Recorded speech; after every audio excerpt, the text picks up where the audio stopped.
Cards fans, you can take accounting to a whole new level with U of L's Masters in Accounting and Analytics. In-depth data analytics courses allow you to achieve a new mastery of accounting in this AACSB accredited program. 11-month competitive internship opportunities and full access to the Becker CPA exam review. Prepare to graduate career ready in only 12 months. Visit business.louisville.edu/U of L MSAA to learn more today. We're on the air from 2:32 until 5:30 here on 1450 AM, 96.1 FM, streaming across the planet Earth. You know us better as the Big X. It's Mike Rutherford. It's Roman Kelly. It's a Wednesday edition of the show. NBA draft is here. Are we excited about that? We'll talk about that. We've got a bunch of topics from yesterday that we didn't have a chance to get to because Tom Jurge came on and said a bunch of interesting things that we had to react to. So we'll talk about that. Thomas Castellanos flapping his lips about the ACC, about Boston College, making everybody mad. We didn't have a chance to get there. We'll get to that today. College basketball schedules are going to change dramatically coming up in 2 seasons. We'll talk about that. A couple of Louisville odds and ends, little things here and there that we haven't had a chance to discuss over the past couple of days that we will get to. And then certainly your thoughts on the Gameday Men's Health text line, which is 502-414-1450. Chirp in there. Questions, comments, concerns, wherever you got. Should be a good text line day today because it's we're getting into the nitty-gritty of the summer. We do have a big topic, though, today. We're going to talk about who was the least cool person of this past year. We'll take your nominations there. That will affect our contest for this upcoming season. Plenty of good nominees are already floating around there. We'll weigh the pros and the cons of all the least cool figures of the 2024-2025 Louisville Cardinal athletic season. Before we do any of that, though, we say hi to our guy, Roman Kelly. Give him a follow on Twitter. @RomyBean is the name there. Roman, how are you, buddy? Doing great, Mike. Feeling nice and cool in here in the station. God, I've never been like the whole like strategic parker unless I've got kids in the car where I'm like I'm going out of my way to find a place in the shade. But the last 2 days parking out here directly in the sun, when I've gotten in the car after the show, I haven't like been able to buckle my seatbelt because it's too hot. Like I can't touch it. Like everything is just blazing. So I've strategically the last couple of days now found a shaded parking spot, or at least as close to it as possible, so I can at least like buckle my seatbelt. Yeah, this is like you got to open your door and like leave half your body out and start the car. Yeah. And let your AC feel fully cold before you close the door. It's insane. I don't like it at all. It's unreal. You can't really enjoy being outside for just about anything that doesn't involve water. No. And I don't like that when you're not exerting any energy and you're sweating, like you're dripping sweat, like armpit, forehead, cool. Like my chest getting wet on my shirt. Don't love it. Being outside, I don't like that. So don't love it at all. It's part of it, though. I guess. Outside of that, I'm having a regular Wednesday. You sound congested. I'm eating. Oh, is that it? Yes. Well, I'm a little congested. I am congested, actually. I was having some trouble with this deviated septum, Mike. Let my stepmom hear me calling it. She calls it, what is it, self-diagnosed? Deviated septum is what people always call, like what celebrities say when they want to have a nose job. They say I have a deviated septum and I had to get it corrected when they really just wanted a nose job. Yeah. I've never heard a normal person refer to it as a deviated septum until today. It's what I've got. If you look up like the symptoms to it, I quite literally have every single one of them, or a form of them, and it's tough. So if I get a little congested, normally it's like it feels like I have like a summer cold or something, and just how much my nostrils aren't operating how I'd like. Hashtag play for Roman. Yeah, but like up top in the head, I don't feel like heavy or drowsy or anything like that from the congestion. It's just quite literally only in my nose. But I'm feeling good. I mean, Big Bets went 2-1 last night. Trace Burns looked amazing, unreal in those first 2 innings. Made a little bit of money. Lost it in the late night betting on that doesn't matter. And didn't get out to the range yesterday. Didn't get to the range yet today. But I'm working on the car tonight instead of going to Waterfront Wednesday. So hopefully the car is back working. Even though like the 1991 little Toyota pickup truck, or 94 that I'm driving, my dad's here. 2 doors, right? It's tiny. Has much better AC than what my car's got. So it's like, but it's like shaking at 65 miles an hour. So it's a give and take. Have you ever had a car at any point in your life that didn't have AC or that AC went out on? Yes. I have too. And once, yes. So when I first started driving, I feel like every car I've had had bad heat, but when I first started driving with the old with Lucille, the Chevy Lumina, I was a big just windows down guy, just constantly windows down. And I guess I misremembered it when I got a little bit older. I was always like, yeah, I was fine with the windows down because I got a car at one point when I was in law school and had like no money, and I had unfortunately gotten into a bad wreck where my Cavalier had gotten totaled, and like I got a little bit of money out of it because it wasn't my fault, but not enough to. And so my dad made like a terrible deal. He's like, give me the money that you got for your deal. I'm gonna buy a new car. You can have my old Ford Focus, which I didn't realize was like completely broken down. Like the window wouldn't stay up. It would like just randomly come down in the middle of the night, which was great. That was awesome. It just would also randomly turn off when you would get to a stop sign, and then the air conditioning stopped working for like 2 summers in a row. And it is the worst thing in the entire world. Like I was trying to like go on dates and stuff, and like I was having to borrow cars to go on dates because I was like, I can't let this person. I was like, I'm sweating just driving 5 minutes. It's like you don't realize how much you need working air conditioning until you don't have it in a car, especially in the summer. Yeah, once you get up over 84, 85 degrees, you're going to be miserable in a car with that. It's awful. It's awful. Like you can get what I should say is you can get away with the window down vibe, especially if you're in a 4-door, you have all 4 windows down. If it's like 83, 84 degrees. Yeah, but once you get up to this, yeah, and you're driving around town, can't do it. You can't do it. I mean, I'm sweating right now just from hanging out in the car for a little bit of time when I first got here, listening to Running with Roman. Did you like it? Loved it. Great. Was attached to every word. Didn't want to come in here and talk to Nick Roush, so I had to stay out there in the parking lot, just listening to as much as I could. We've got lots to get to. Like I said, I do it. Indulge me for a moment, folks. I've got to talk at least a little bit about the Reds game last night because it was. I mean, I think the game of the year for the Reds so far. I am not. Repeat, not saying that the Reds are back. If they win tonight, though, Roman, you may have me come on the show tomorrow and say that we're back. We may be one win away from being back. But last night, so I get off the air, and Mary texts me, and she's like, Virginia's desperate to go swim at her cousin's pool. Audrey's over at our house. Like she's like she's going to be devastated if she can't do it, but I'm not feeling very well. Can you go with me? You can watch the Yankees-Reds game on your phone, you'll be fine. And right away, I'm like, well, that's a lie. There's no way that I'm going to get away with just sitting there watching the game. And so sure enough, like we go to the pool. I have to get in the pool almost immediately because John wants. But I did get to watch the first inning, unimpeded. And it's exciting because you got Chase Burns, who was the Reds' number 2 pick in 2024. So just over a year ago, coming up and making his major league debut and doing so against the New York Yankees. Did you see any of this? Did you at least see like the highlights, or did you hear I saw the highlights? Yeah, I didn't watch it live. I mean, I'm watching the first inning live, and this kid, I mean, he comes out, he's throwing first pitch 98, second pitch 100, third pitch 99, strikes out the first guy, strikes out the second guy, strikes out Aaron Judge to retire the side. To major league debut, strikes out the side, including, I think, undeniably right now the best hitter in the major leagues. And then, allows one base runner through his first 3 innings, gets into a little bit of trouble in the fourth. I mean, he gives up a home run that was like 487 feet to the Rice guy. That was bad. And then, kind of a couple bloop hits, and then a misplayed ball in center field by TJ Friedel allows a couple runs to score. Should have basically pitched 5 innings, allowing just 1 run. He looked phenomenal. I mean, this is a guy,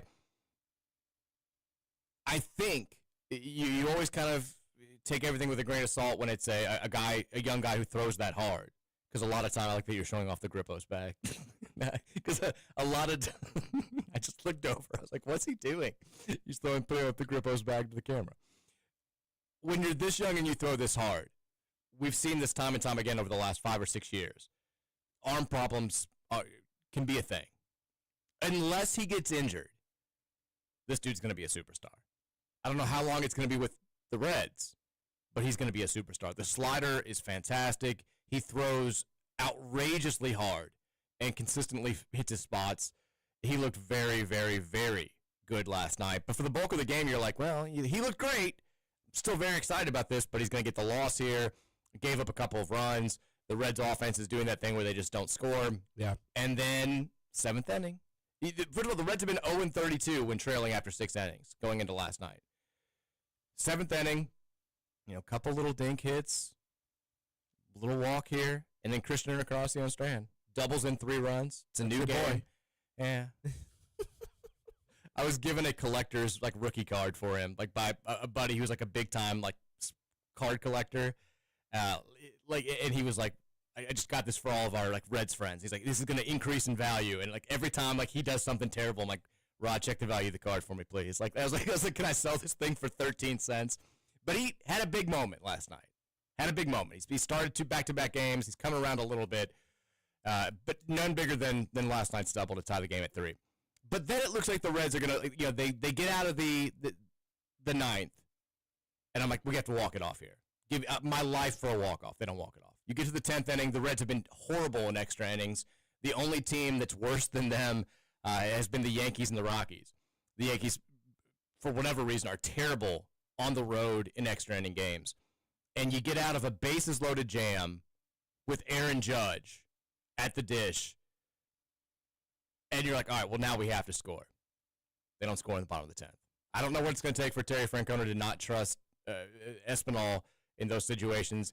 He's the great handler of the bat. He's the worst handler of the bat who has a reputation for being a great handler of the bat that I've ever seen. Doesn't get the job done, strikes out, the Reds don't score, and you're like, all right, I've already accepted defeat. At that point, I'm like, we're done. We're not going to win. Connor Phillips throws a wild pitch to allow the Yankees to score, and you're like, well, now we're really done. It's over. And even when we get things going in the bottom of the 11th, Roman, Ellie De La Cruz forgets the score of the game. Did you see this?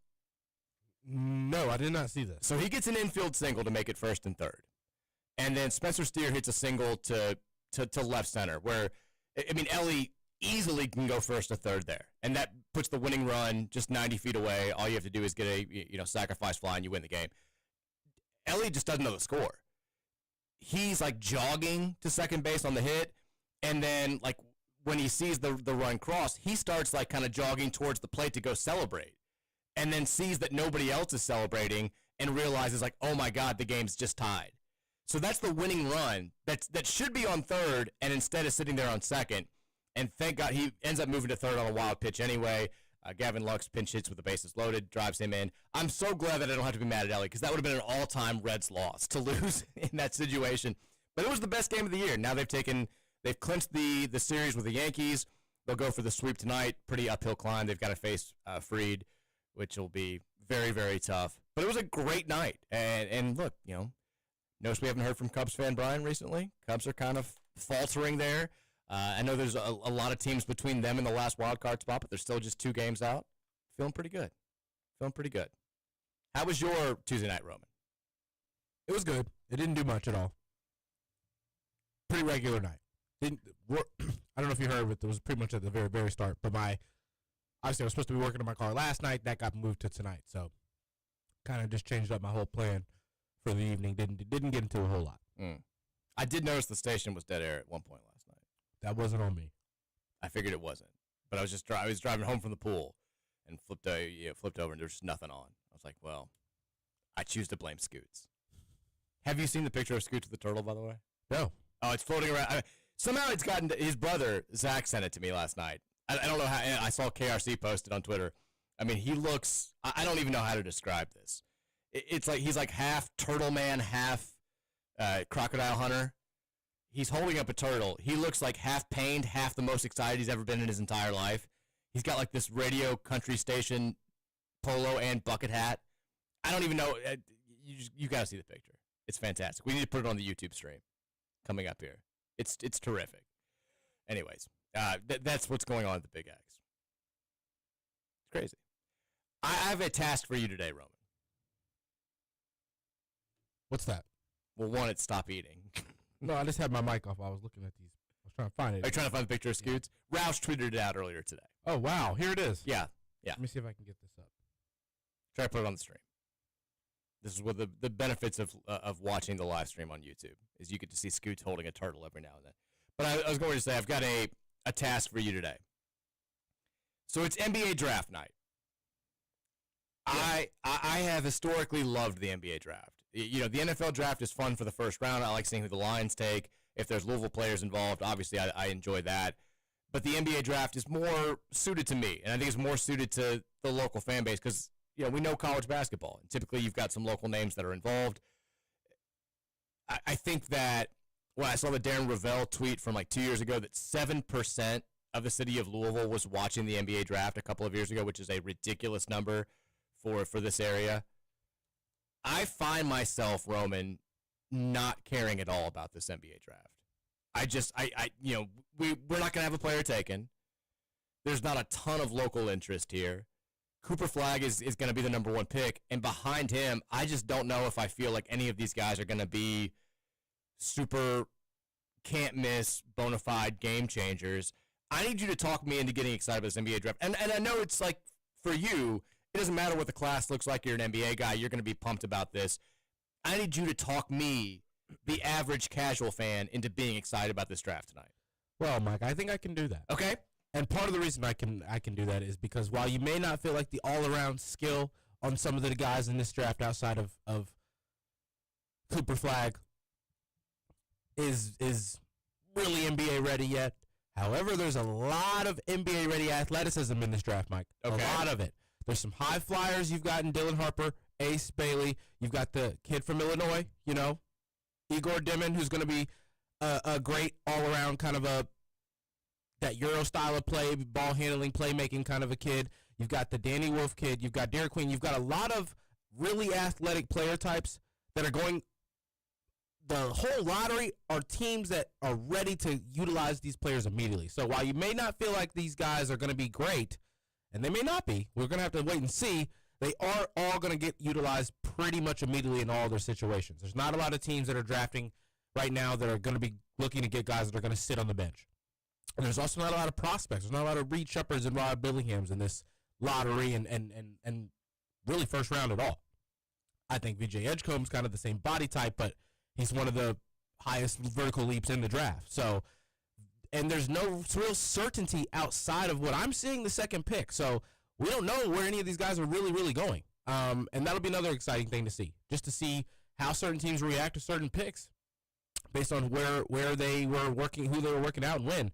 And I think that's one aspect, is that you're going to see a lot of, this is a very, very athletic draft, and it's going to be a draft that gets utilized very, very quickly in the rotations that they go to and the teams that are drafting high up in the draft. That's my take on it. Let me ask you this, too, because I've seen this floating around, and admittedly I haven't read any of the full-on stories about it.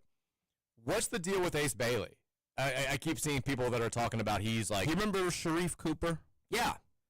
Sharif Cooper's dad is Ace Bailey's agent. Okay. That's the issue. That's where you're seeing the issues around. But people are saying that he's like trying to tank his own draft status because he doesn't want to go to... Which is coming from the Sharif Cooper father camp. They don't want him...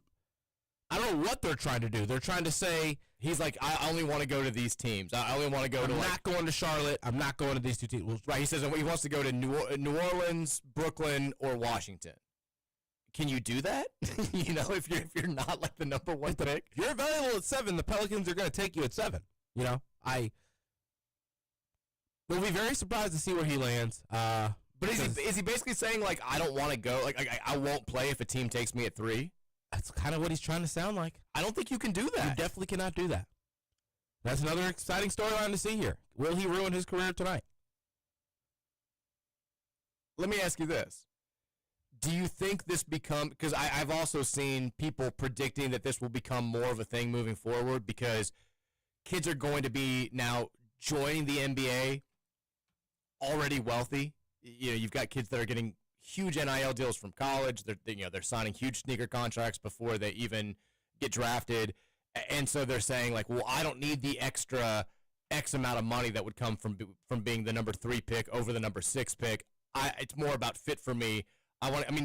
Is this going to become a trend? And if it is, how do you combat it if you're an NBA executive? I do think it's going to become a trend, partially. I don't think it'll be, well, I don't know how they're going to combat it, Mike. I do think it's going to start to become a trend. It's going to be interesting because regardless, this is what all of these players have worked for. Like, the best possible thing that can happen in Ace Bailey's career tonight is getting drafted, not getting drafted at 6 over 4 or anything like that. Like, that's what he's worked towards. That's what he's tried to do. But because these guys have already gotten themselves set up with NIL and money, they think that they can kind of have more flexibility in what they can think is the best situation for them. That's I don't know what they're going to have to do to combat that. I think that it's there's not really a way to combat it. It shouldn't happen. I mean, you are the 4% of whatever of basketball players. And you're in a position where this is what you've worked towards. And the college money, like the outside of Cooper Flag, all these guys are going to get paid significantly more than they just got paid. You'd think so, right? Well, maybe not Dylan Harper and Ace Bailey. And that's what it's like in terms of what they're going to make in this next one calendar year, sure. Right? The guaranteed money in those first 4 years that's part of the rookie contract, and it goes up a little bit. I just don't understand why you would go about trying to put yourself in a situation where you have less room to operate. Like if there's an NBA team that wants you, that's drafting ahead of a team that you think you are going to have more playing time at. I mean, that should be the thing. Like that's what's great here is that there's multiple teams who want you in the first place. You shouldn't. They should definitely go about making sure there's no way that these players have any room to operate on having a say so, because it's the draft, Mike. It's just insane. They should have no say so at all. Like this isn't outside of that first pick. Like if the first pick really doesn't want to go to the first team, like Cooper Flag says I'll never touch foot in San Antonio. What can they really do other than not draft him? Like people have made some comparisons to not San Antonio, Dallas. I'm sorry. One of the most famous was John Elway back in the day saying he didn't want to play for whoever had the number 1 pick, and basically like putting himself in a situation where he got drafted by Denver. And there have been players like that. Sam Bradford basically didn't want to play for the Lions, so he came back to school for a year. Like the difference is when you've had those types of situations, it's been the number 1 pick. It's been a guy who like he can call his shots because he is that dude. Ace Bailey's not the guy in this draft, and yet he's still saying like I don't care about $10 to $15 million. I just don't want to play for the Hornets or the Jazz, which is insane to me. I don't know if you like. I feel like when you have players that do this sort of thing or carry themselves this sort of way before they actually get to the league, it typically doesn't go well. Maybe he can be the exception, but it's also insane that he apparently didn't work out for like any of these teams. And like I'm intrigued to see how it goes, but like, what credentials do you have to back this up? You're not supposed to be the number 1 pick. Philadelphia wants you at the third overall pick. What are you going to do about it? You went 500 at Rutgers with like the number 2 pick on your team. I just like, what do you have to back this up at this point in your career? I just, the whole thing to me is very, very insane. So that'll be something to watch tonight. We'll definitely keep an eye out for that. But overall, it's just like, I don't know. It's a draft that doesn't move the needle much for me. I'm sure I'll watch. I'm sure I'll flip it on because I do like the draft generally. But it's not, I don't know. It's not doing much for me. What is doing much for me is what we're going to talk about after the break. We've got some follow-up thoughts from yesterday's conversation with Tom Jurich. We've got thoughts on college basketball, which is about to hit a major overhaul for a change. We'll talk about that. We'll get your thoughts on the Game Day Men's Health text line, and then we'll let the fun roll on. We'll also talk about uncoolness. It's coming up after the break. Keep it locked right here. It's the Mike Rutherford Show, presented by United Mechanical, 1450 96.1 Big X Sports Radio. Well, summer is underway, and moms and dads everywhere are already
picture in front of the little mock 2013 banner that they hung up in front of City Hall and said, as a lifelong U of L basketball fan, I proudly hung the 2013 National Championship banner here at Metro Hall, a moment that brought the city together and reminded us what the team did for our city.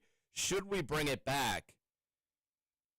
Eyeball emoji, scratching face emoji. Now, I enjoy the mayor kind of throwing his hat into this ring because this is something that the fan base has wanted to see addressed for a long time. I don't love that it's kind of being done as sort of a tease. Does that make sense? You know, where it's like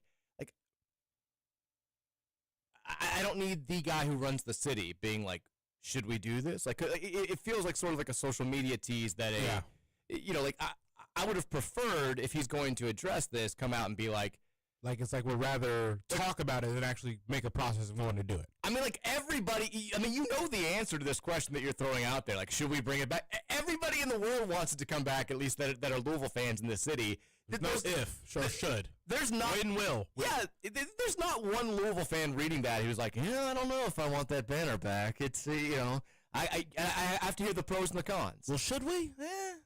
Of course we want it back. Like, if you're going to make a statement about this, I would have preferred it to be like, let's bring it back. Like we're going to do something to bring it back. Because I don't know if it's a fight that U of L can fight. I know Tom was saying yesterday, like, you know, U of L should go out there and fight for the banner.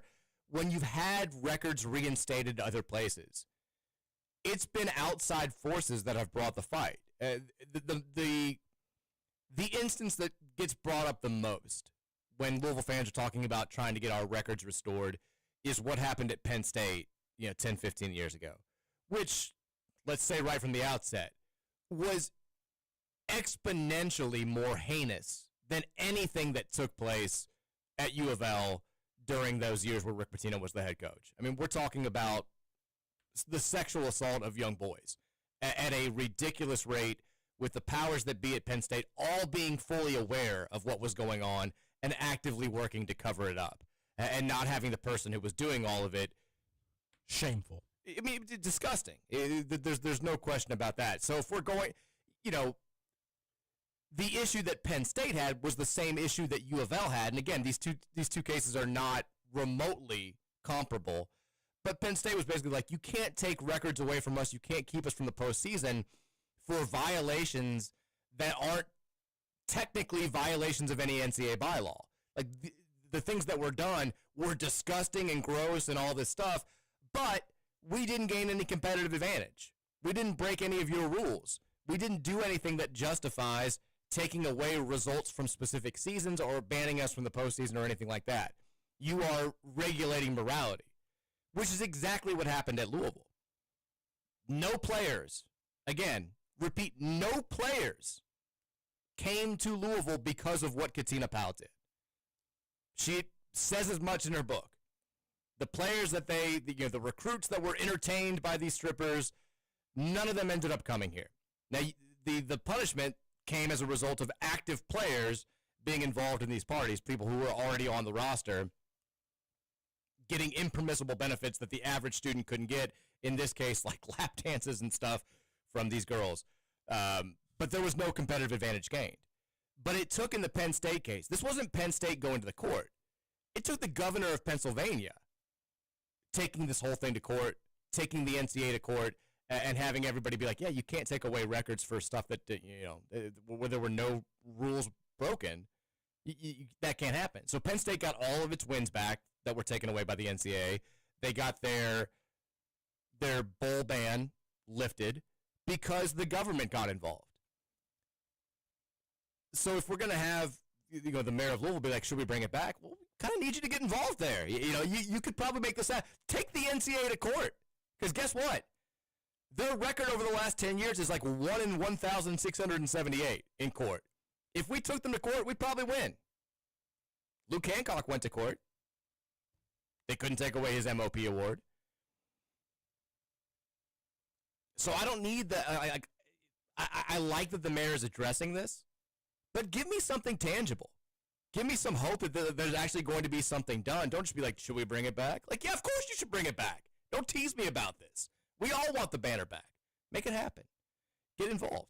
Now, if there is some sort of course of action for U of L to take, yeah, I'd love for them to do it. But you understand the position that Josh Hurd and company are in right now, where they're like, we finally feel like we've got ourselves on level footing. This has been 8 years of stuff going on.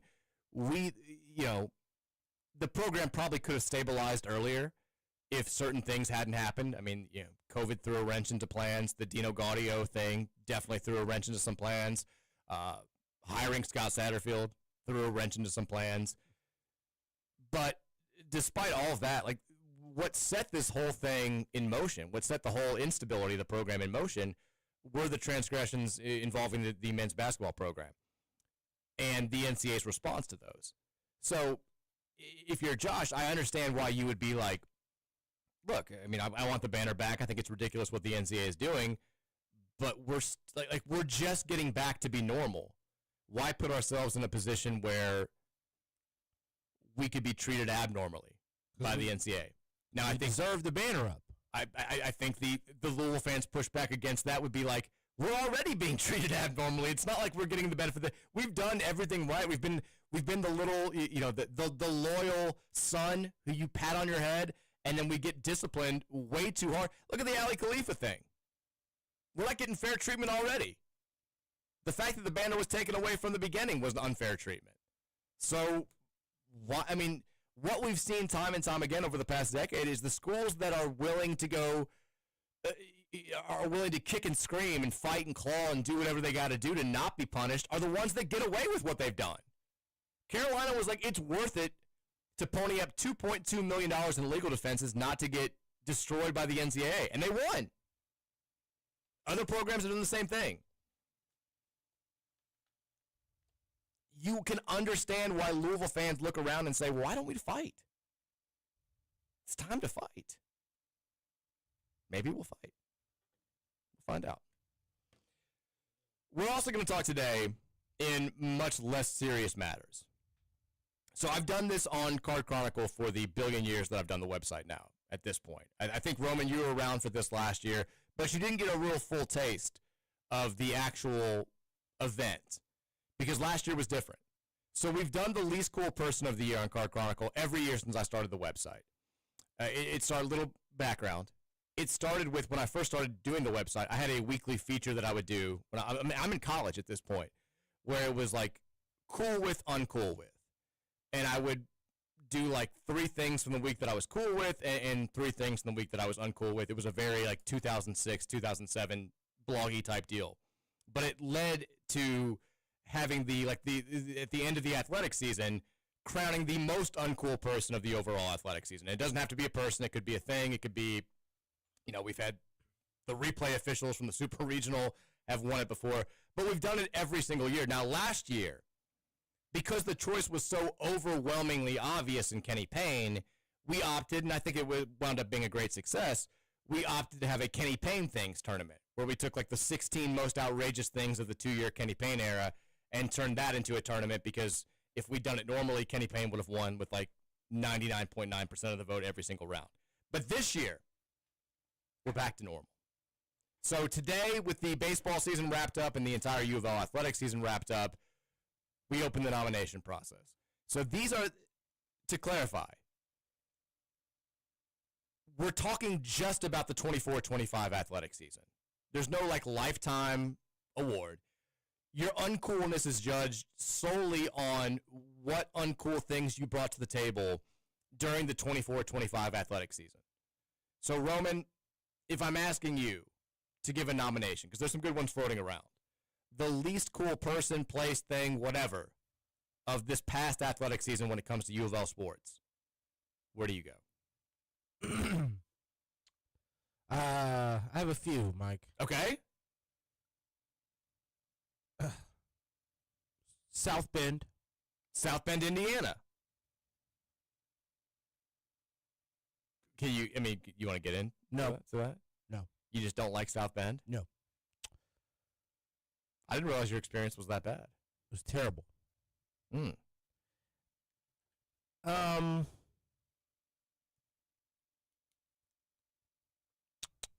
Cam Ward's up there. Just for like lighting us up. Yeah. Yeah, I could see that. I don't have any extravagant ones coming to mind, Mike. Can I tell you who I think is going to win? Corey Alexander. I think Corey Alexander will be up there. Corey Alexander will get a lot of love, or hate in this case, because of not just the way that he talked about Louisville and not apologizing for gaslighting us at the end of the Kenny Payne era. You got to forget, like, he was also the guy who was adamant that a foul was committed at the end of that Clemson game in the ACC tournament. Yeah. Where he's like, that's a foul. And, like, they show the replay and, like, there's no contact whatsoever. And he's like, you got to call that. And then Tim Brando's like, that's my buddy. He's right. And he blocks me on Twitter. Corey Alexander will get some love. I don't think he's going to win, though. I think that the NCAA Tournament Selection Committee is going to win. Yeah, you're right. You're right. I should have known. I think that's the thing. Definitely. That was the worst moment of the year. It probably was. Stanford lost could get some love. It's its own moment, though. Like, it was the worst specific thing that happened. No. It was the selection committee. Seeing that 7. I think the selection committee,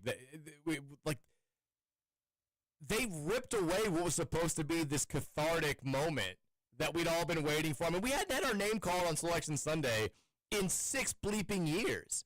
And I think everybody went into Selection Sunday being like, you know, I don't care if the matchup's not great. I don't care what region we get sent to. I'm just glad that we're back in this thing.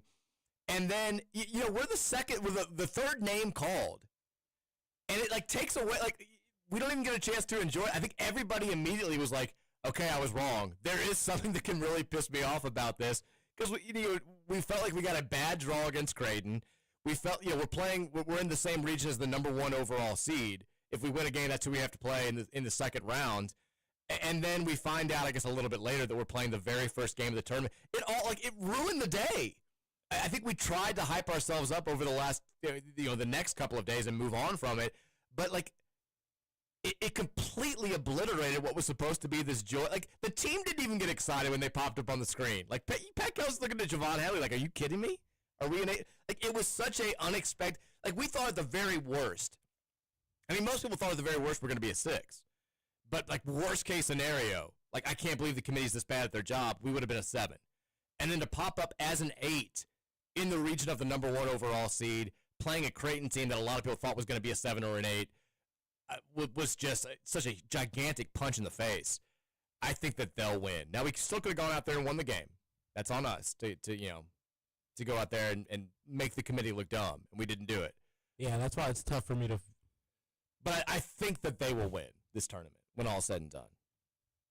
What do you think? Because people have already pitched this. Do players ever get nominated?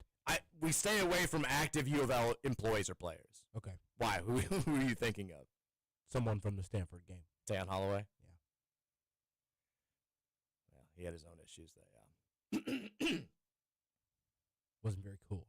He's actually not technically part of the team, so I think that probably could. He could be a member of this tournament, but I'd prefer to stay away from that. People have said this, though, and I want to get your thoughts on this. The scale of what happened under Kenny Payne was so ridiculously large that it bled over into this athletic season, even though he wasn't technically a part of it. And it was still he should still be you can't take into account the 8 wins or the 4 wins or anything that happened there. But his contributions in 24-25 were still enough that he deserves some consideration for this year's tournament. I can't do that. I can't. I don't want to do it because here's the reason. Like, even if you said, like, it was uncool because we had to keep talking about it because he kept coming up and all this stuff, if you put him in this tournament, people are just going to vote for him regardless. Well, and ever since he's left the city, I feel like every sport's improved. Everything's improved since he's left. Every aspect of his life has improved since he left. Everything. I'm happier when I wake up in the morning. I can check the internet with less fear. I think Louisville's defense technically didn't improve. Football? Yeah. Right. I mean, Ron English has gotten a couple nominations out there. I think so. I think Selection Committee and Corey Alexander are going to be the 2 most consistently nominated folks. I feel like you have to work the Stanford game in there some way, regardless of how that is. That'd be Ron English. Maybe. Again, like I like to steer away from current coaches, but he maybe could get some love. The third strongest choice, I think, ACC football officiating. I believe we'll get some love. That's a good one. Now, maybe you go with replay officials, but this is where the time, I think, kind of gets in people's minds because, we're fully focused on the upcoming football season. We've kind of put last season in the rearview mirror. But you forget how much of a storyline that was here with the bad call that went against us in the SMU game, the bad call that went against us in the Notre Dame game with the spots, the bad call that went against us in the Miami game. It was like 3 consecutive weeks where we had atrocious calls go against us.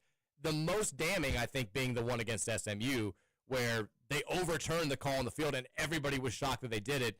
And then the ACC apparently reached out to Brom preemptively to apologize for what took place, completely flipped the game, maybe flipped our season. So maybe you go with the replay review booth, or maybe you just go with the ACC refs overall, but that will get some love, I think. And I think it's fair. I think it's fair, too. People have also talked about, I don't know, I know you were upset about this when it happened. John Crispin, he called the game against Stanford in the ACC tournament, where a lot of people felt like he was openly rooting for Stanford. And when we made the game-winning shot, he's like, no, no. Very not cool. Do you think that belongs in the tournament? How many spots are in the tournament? 8, usually.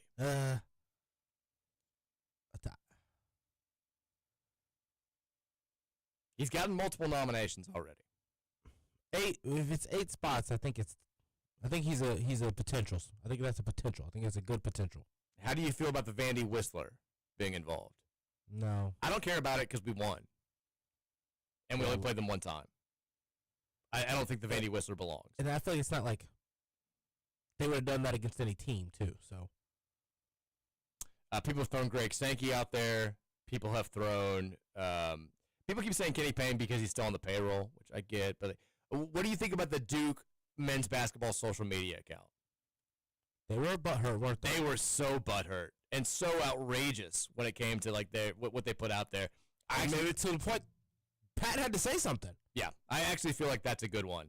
And then this is sort of one of those, like, is it too broad to factor in? You kind of have to make a decision here. But people have said the injury bug in basketball. I mean, was very uncool. It was, but if we're going to do that, I think Anna DeBeer's ankle that's more. That's a good one. We got a text about that just now, most recent text, and I was actually thinking that right before that text came in. But I don't, like, who do you blame? You can't blame an ankle. That's just sports. So sure you can. You can? Absolutely. Her ankle was uncool. The rest of her was incredibly cool. She was fantastic the entire tournament. Because I feel like if that's one moment that if it changes there, yeah, the outcome looks very different. We're talking about one of the defining moments of Louisville sports over the last decade, winning a national title, and it didn't happen because of that ankle. So I'm kind of on board with that. People are saying Mark Pope. I feel like Mark Pope didn't do anything uncool enough to warrant inclusion this year, right? He was doing too much in that scuffle. Doing way too much in that scuffle. He was the comment about the game changing was unnecessary as well, and he kind of made it twice. Like he kind of reiterated his own joke on that comment. I didn't like that. Make the joke once if you're gonna make the joke. Don't make it twice. Don't go serious and at the very end make the joke again before you get up. That's just I didn't like that, but I still don't think Mark Pope did enough. What about Joe Lenardi? My issue with that is I feel like in the conversation we were most befuddled by was one of his like the latest before the tournament started brackets, and he had us at 8 and he was right. He kind of ended up being right. Like that's the thing. You can't fault the guy for we thought he was way too low on us. Now what about the Neil Payne guy? Neil Payne, well, but it also wasn't Neil Payne's fault. I started feeling bad for Neil Payne. I felt bad for Neil Payne too. Like he basically came out and was like, he was have you ever seen Happy Gilmore?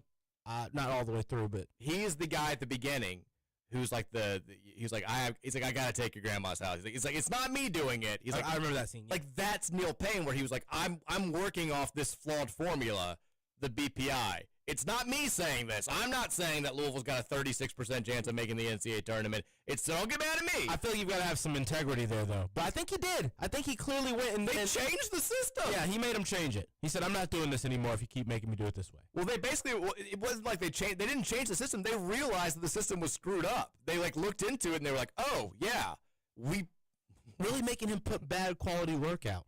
I do feel kind of bad for Neil. Like, he was just thrown to the wolves out there with a system that was flawed. And then they fixed it, and it was like, oh, yeah, Louisville went from having a 17% chance to make the tournament to like a 93% chance to make the tournament. Kind of a big difference. You could just throw that whole situation in Joe and just call it ESPN. Yeah. I mean, but like it's like the Kenny Payne thing. People will just vote for it without looking at what actually took place over the last 9 months or whatever. Somebody else. Rothstein, is he not on there? I haven't seen a nomination for Rothstein, but I mean, the comments about us at best being a bubble team, a team that could flirt with the bubble after watching us practice, fully healthy, by the way, when he made that comment, was obnoxious. I mean, but like, Rothstein's weird, and he's wrong all the time. Can you really fault him for just kind of being himself? He's a weird guy who's wrong a lot. That's what he does. But he also has a ton of information. He doesn't know ball. He does not know ball. But he knows inside info because he texts coaches every day. That's what he does. I can't stop looking at this picture of Scoots. Every time I look up at the mom. They've named it. They named like the image in our software here, Scoots with Mitch McConnell.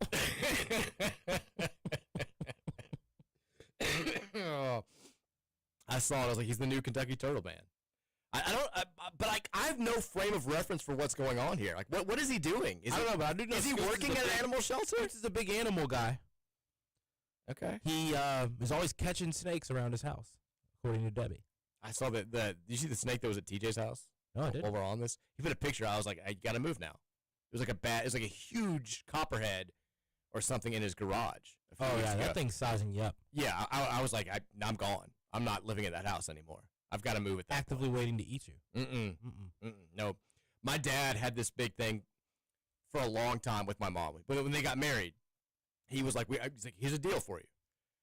I will kill every spider, every bug, every whatever, as long as we're married. If there's ever an issue with a snake, that's on you. Like, my dad is deathly afraid of snakes. And so there was, I remember vividly, I was in 8th grade. And my dad, like, went outside. He was going to do something, walked back in, and goes, I've taken care of every spider for the last, 15 years. Now it's your turn. And we looked outside in the driveway. There was a gigantic snake. And my mom, not knowing what to do, I mean, I didn't know what to do. I'm in 7th grade. Like, mom, like, took our old Lincoln Town car and just started backing, Lord, Mike. up the drive. So my sister and I are watching from the front porch. She's like driving over. It's like striking the bottom of the car, and she just like runs over it probably 35 times before we feel like it's dead. We had no idea what to do. That's terrible. And then like we had a neighbor. You couldn't call a number? I don't think we thought to. Interesting. I think it was just like it was us. It was us or the snake at this point. And Dad's like on the couch cutting the res game. Oh, Dad left. Dad left on a drive. He was gone. He left. He came. He was going somewhere. He came inside. He told my mom, "Hey, look, I've taken care of every spider for the last 15 years. Now it's your turn." And left. He's like, "When I come back, all I know is the snake better be gone." We had a couple other at the house. Thankfully, we had a kid who lived across the street. He was like a big nature guy and would like trap them and cut their head off. It was. Wow. We appreciated it. Yeah. But you're a you're an animal guy too. Yeah, I am. I'm a lot like your dad. You don't like snakes? Yeah, I'm like willing to, I'm not the kind of guy that flicks a bug off of me unless it hits me in the face, I don't mind a lot of different things. Snakes. Can't do it. And sharks that can bite me. Don't like those two, Mike. Well, you know how I feel about sharks. Don't want to get bitten by a shark. Don't want to make it happen. Although I did choose taking a shark bite over running hills yesterday on the show. You did. I was surprised by that. I kind of stand by it, honestly. If it's a shark bite, it's not going to kill me. The hills may kill me at this point. In this heat. They did. I ate ice cream last night after dinner. I did too. I'm allowed to, though. Yeah, your triglycerides are fine. They're great. Just wait till you get 40. I mean, I woke up this morning. I'm like, not helping the triglycerides. There's also no way to constantly test it. Like I want to like test it every single day now to figure out exactly where I am. Anyways, quick piece of news that just broke, not directly related to Louisville. People have been talking about a new wave of conference realignment being on the horizon, and it's not going to affect us, this latest one, but there is, with the new Pac-12 forming and the new, kind of these smaller conferences being left in limbo. You knew there was going to be some stuff that was going to happen, and now, according to Ross Dellinger, the ASUN and the WAC are going to form an alliance where football-playing ASUN members are going to move in 2026 into the WAC, which will then rebrand, Roman, as the United Athletic Conference, the UAC. Southern Utah and Utah Tech are leaving the WAC for the Big Sky. Now, this is something that affects locally here because Bellarmine is a member of the Atlantic Sun. Yeah. They're going to get kind of left behind. The ASUN is going to have 7 members that don't play football that are basketball-centric school: Bellarmine, Lipscomb, Queens, Jacksonville, North Florida, Stetson, and Florida Gulf Coast. They are going to remain separate in non-football things. So they're going to have to move, Mike. I mean, I think Bellarmine's going to work. Bellarmine's playing all along. They kind of wanted to follow what a couple of the other local schools have done. Join the ASUN, because the ASUN will take basically anybody who's making the move from D2 or D3 to D1, play there for a few years, and then join the Ohio Valley. Was kind of they felt like that's a little bit of a step up, especially when they had Murray State and Belmont in those schools.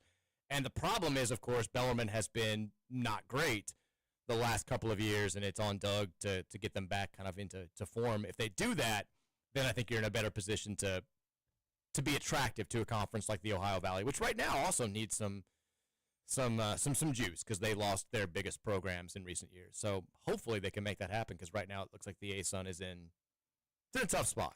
But this will not be the last piece of realignment news for a while. Big Game Day Men's Health text line is 502-414-1450. Your hour is coming up next. We'll get to your thoughts, your questions, your comments, your concerns. Whatever you got, we'll take them. It's a weird Wednesday. Let's get wacky. Let's get loose. Let's have some fun. Let's do it after the break. It's the Mike Rutherford Show, presented by United Mechanical. 1450-96.1. Big X.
to really figure out what.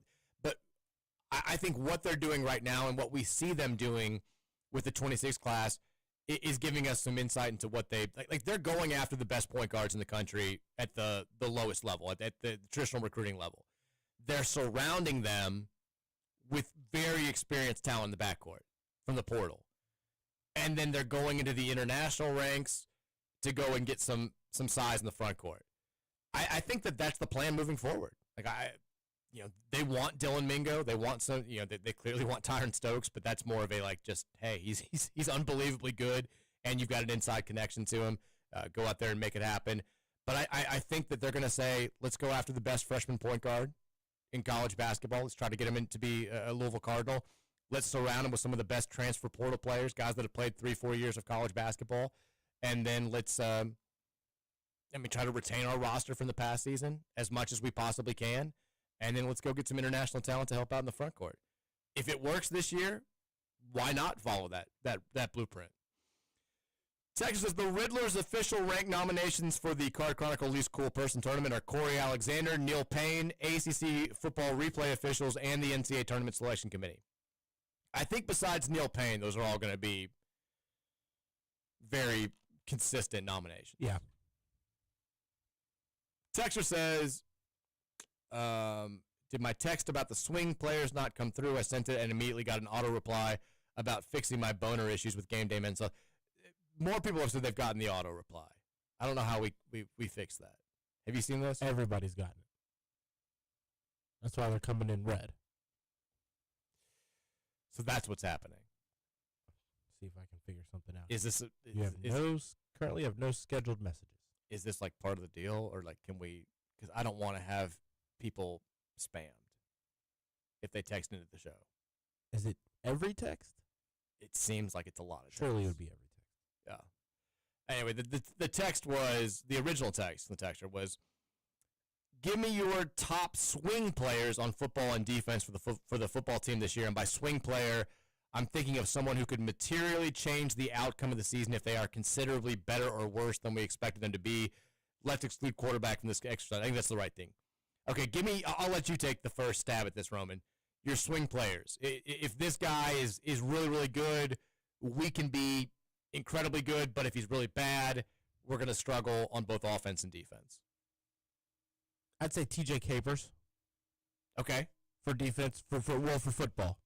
That's what we're talking about. Oh, it's only football? I think yeah. Offense and defense for the football team. Yeah. Okay, I'd say TJ on the defensive side, who, in the best case scenario, I think he can elevate this defense if he can be his best self every snap in a defense that's suited for him. Mm-hmm. When you've already got Stan Quan, you've already got the guys we've brought in. So I'd say him there, and then on offense, Mike, it has to be a tight end. I feel like it's one of the tight ends. I feel like whoever our best tight end threat is, if that player can be one of the best tight ends in the ACC, then you're genuinely talking about a fully complete offense in terms of weapons. Okay. I don't know what name. There's not really a name that comes to mind, though. I feel like there's a chance for 2 or 3 guys to be that guy. Yeah, it could be Skinner. Could be Dylan Messman if he's healthy. It could be Nate Kariski. Maybe Nate Kariski's got to be the guy. And hell, we added 3 more just over the last couple of months. So I'm going to say on offense. If I give a specific name on offense, though, I think I'd go you're expecting Chris Bell to make that jump. That's the expectation for him. You're expecting Colin Lacey to be even more understanding of what's being asked of him, more understanding of the offense, having another year in this system. So you're kind of having that expectation with him. So I think Trayshawn Hurry, it's a name that I'm super excited about. If he could be an X factor for you offensively as another receiver, as that third kind of receiver, Mike, it kind of even elevates you even more than what you thought this receiver core was going to look like. I'm still going to go, to me, the most obvious choice is my pick. It's Chris Bell. Because I think I think Colin Lacey's going to be fantastic. I think it's weird because we've seen less of him than we've seen of Chris Bell, but I think we know more about what he brings to the table than we know about Chris Bell. If Chris Bell, has the realizing of the potential moment, and he's shown flashes of it the last couple of years, he should be one of the better receivers in the ACC. And as good as Colin Lacey is, he's not big enough to be a consistent down the sideline threat, right? Yeah. You need a guy who every now and then Miller Moss, if he's under pressure, can say, throw it up there, let this guy go make a play. Chris has the speed, the jumping ability, the strength, and the size to do that. It's got to be him. I mean, they are banking on him being that guy. They brought him back for a reason. They didn't go after a player with similar skill sets in the portal. They want him to be that alpha. Yeah. And if he's that good, the passing game should be about as good as it was last year, which is very, very good. And we know how good the running game should be. If he's not, I think, we've had years in the past where it's been like, look, nobody can get open. It's not Malik Cunningham's fault. It's not whoever's fault. Like, we don't have guys that are running free. And Miller Moss doesn't have the mobility, I think, to combat guys that aren't getting themselves open and making plays. Do you think? Go ahead. Do you think? Because like in the second part of that question, it says here, like who could materially change the outcome of the season if they're considerably better or worse than we expect them to be? I think we're expecting Chris Bell to be like good, but we haven't seen him be consistently good. Yeah. All year long, so I think like season. Like it's hard for me to go out there and say like I expect Chris Bell to be a first-team All-ACC caliber wide receiver this year because he hasn't shown that. But he's going to be the wide receiver one now too for the first time truly in 2 years. He still had opportunities to be that down the stretch. I mean, Ja'Cory Brooks didn't play in the bowl game, and Chris didn't have a great bowl game. I'm just saying, Thrash, and then now Ja'Cory. Now it's him. It's like it's you now. But there have been. I mean, look, Jabari Thrash got hurt and wasn't himself and didn't miss some games. And that in all those situations, we were like, all right, it's time for Chris Bell to step up, and he didn't. Yeah. Instead, he had a big opportunity in the UK game to kind of step up and be our guy, and instead he's just like trying to find everybody. So if he is considerably, I mean, this is a personal thing. I don't know what everyone's I get it. various expectations are. Like, I'm expecting him to be fine, but if he is considerably better than what I think he's going to be, I think it miraculously changes our season. And if he's worse, then I worry about our passing game. Colin Lacey, I think, can only do so much, and then you would need like Trayshawn Hurry, like you said, or somebody else to step up and be way, way better than we think they're going to be. Yeah. Fair. Defensively, I mean, the obvious choice is anybody in the secondary, I guess, because we don't know. Like, that's where the most question marks are. I'm going to go with somebody on the defensive line, though.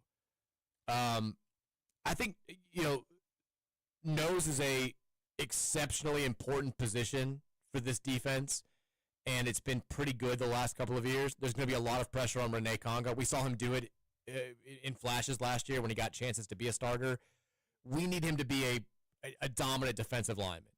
I'm kind of torn between him and Jordan Gerard, who I think both those guys could be really good. I'm going to go with Conga. If he is like All-ACC, like dominant in the middle, like plugging up holes, taking up spaces, letting the linebackers run free and make plays, that defense could be way better than a lot of people think it's going to be. If he's not, then we run the risk of having teams just forget about the secondary. They can just run all over us. So I'll go with him. Although I do think Capers is a good pick too. Texter I also think, though, I'll change that answer. Because if Stan Kwan's considerably worse than we expect, that won't be good for us. I mean, Stan Kwan, I think, he's kind of like the Chris Bell on defense. Like, he's the guy I keep thinking about the considerably better. If TJ Capers is considerably better, then that defense, in my opinion, gets considerably better. But yeah. If Stan Kwan's considerably worse than we expect, rather than TJ being considerably worse than we expect, Stan Kwan would hurt our defense. I avoided him for the exact reason that you just said, because I expect him to be really good. And so if he's considerably better than that, that would be like all-world good. Yeah. But I agree. If he is way worse than we're all expecting him to be, it's going to be hard for the linebackers to be good because like he was our leading tackler last year. We need him to be the best. Very, very good. Yeah, no question about that. I mean, we need TJ Quinn too, but I feel like TJ Quinn's kind of a rock. Like, you know what you're getting at this point. Like, I don't know how much better he can be or how much worse he can be. He's shown it for the entirety of the last two seasons. Texter says, has there ever been a worse team with the extra inning ghost runner than the Reds? Yeah, the Yankees are. I was listening to their broadcast a little bit last night. Like, they're awful when it comes to that. They're not clutch at all. Since that rule became available, they're the best team at home in extra innings and the worst team on the road in extra innings, which is crazy because they don't bunt at all. They're a long ball hitting team. But Dave says, but I feel 100% better about their season than I did 3 weeks ago. Get healthy and get one bat. I listened to yesterday's pod, Mike, you got to get out there and throw some ball with Roman. That was such a sad monologue at 320. Just throw it, dude. Also, you said Anthony Simons was the best Blazer, and that's fine, but don't count out Trevor. Oh, that's a good text. I'm ready to toss. Ready to get some big gloves on me. I don't own a baseball glove anymore. I have to borrow yours. The old one that I used for softball didn't make the move to the new house. I'm playing softball this Sunday. Are you really? In a game. Where are you playing? Billtown Road. I mean, what field? That's a great question. It's okay if you don't know. It is Billtown Road. It's on Billtown Road. I'm not sure of the field. I think that's Evangel Church. I think they've got their own little field. Okay. Interesting. Well, I'm excited to see how it goes. Me too. I got a bat. I'm taking the bat. You're bringing your own bat. But based on, I'm telling so I'm bringing one friend of mine. And, I was telling him how it's setting up, how it's seeming like it's going to set up based on the people that I know are attending. And he's like, we're going to have to, bat lefty if this is the case. I'm like, I don't know if I can bat lefty. Oh, if it's girl and boy game. Yeah. No. That's what they make the men bat lefty.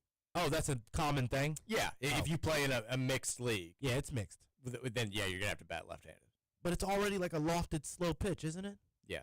You still got to bat left-handed. I'm going to need to... Or you could be one of the douches.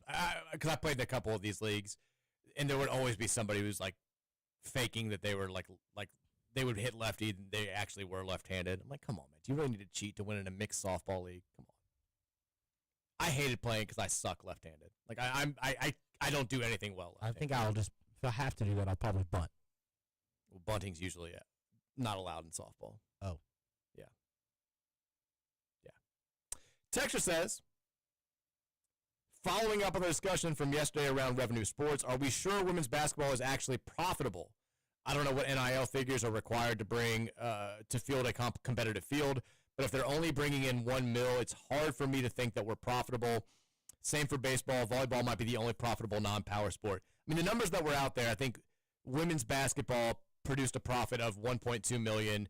Volleyball was like $800,000 and change, and baseball was $200,000 and change. So, I mean, women's basketball, we do get much more support than the average women's basketball program across the country. The fans that have the season tickets are diehard. They're going regardless. That lower bowl is always filled. But, yeah, there's a limit to what they can do compared to, obviously, football and men's basketball. But they are turning a profit for right now, and hopefully they can get back to the level of success that we're used to, and you make a Final Four run, Elite Eight run, you bring even more fans into the fold. SPG guy says, hey, Mike and Roman, SPG guy here. What's up, SPG guy? The first least cool guy that comes to mind has got to be Bubba Cunningham. He oversaw the absolutely absurd 8 seed for us in the tournament. It's the most upset that I've been sports-related in a long time. Also gave himself a nice bonus by sneaking UNC into the tournament. Do we go specifically for Bubba Cunningham as opposed to just the overall selection committee? I never liked Bubba Cunningham. Well, this is an anti-Bubba Cunningham show. We've established that. We're not fans. We don't appreciate his work. But he wasn't the only person involved in this. He just was the one who oversaw it. I feel like you can't step out of the room when they were talking about UNC. You got to remember that, Mike. He stepped out of the room. I mean, how do we allow a thing like this to exist? How is this like a real thing that we allow to happen?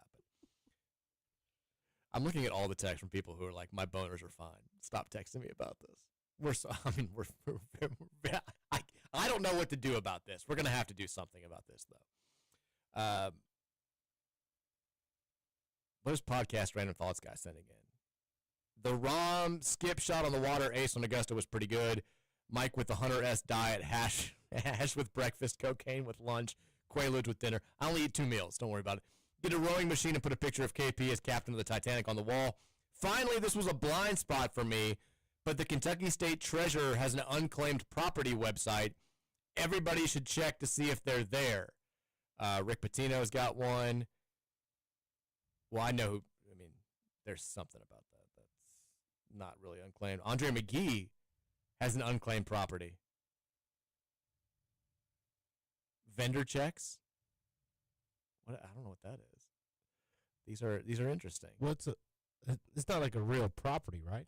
No, it's between $10 and $100. Trevor Kelsey's on there for FanDuel deposits, $10 to $100. Come on. What? Very interesting. Very interesting. Okay. Billy Votes on there, premium refund. Man, I don't know. I have no idea what to say about that. That's interesting. Romanator said, can't wait for Cubs fan Brian to text in and complain about Mike being excited about the Reds. Well, he's got nothing to. Did you see the Cubs last night? Yeah. Pete Crow Armstrong also didn't know how many outs were in an inning. It pretty much cost them that game against the Cardinals. My boners are fine. I can't see the texts that are going to you. I apologize. All right, we got to go to break. 4 o'clock hours coming up next. We'll keep with you guys on the Game Day Men's Health text line. Also, we do need to talk about Tommy Castellanos' comments. We didn't get to that yesterday. We'll get to it after the break. It's the Mike Rutherford Show presented by United Mechanical, 1450, 96.1, Big X Sports Radio. Shea Gilgeous-Alexander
4 o'clock here on the Mike Rutherford Show, presented by United Mechanical, 1450 96.1 Big X Sports Radio. Reminder, United Mechanical, they are your trusted partner for commercial and industrial HVAC, electrical, plumbing, and refrigeration needs. Give them a call any hour, any day at 502-339-1133. You can also visit them online at UnitedMechanicalInc.com. I just saw the Reds placed Connor Joe on the 10-day injured list because of hand, foot, and mouth disease.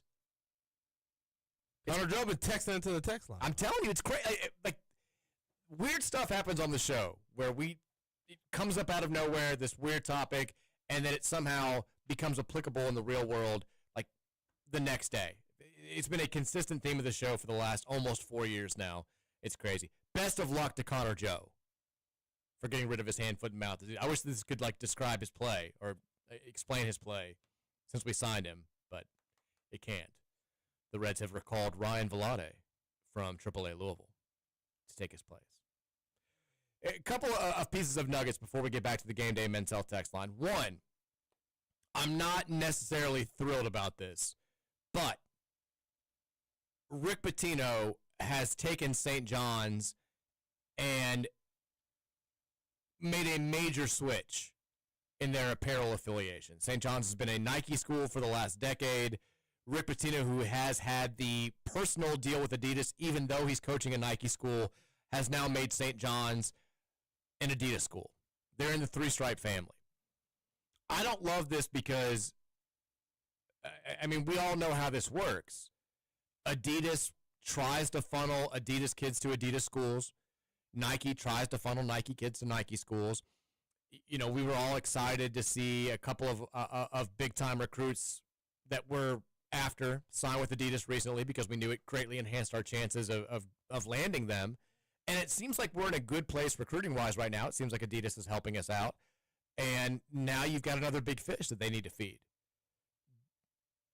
I feel like this is St. John's maybe cutting into our territory. Having said that, Rick Pitino is also on the record within the last 4 months of saying he wouldn't even take a five-star freshman. Exactly. In this day and age. He lied.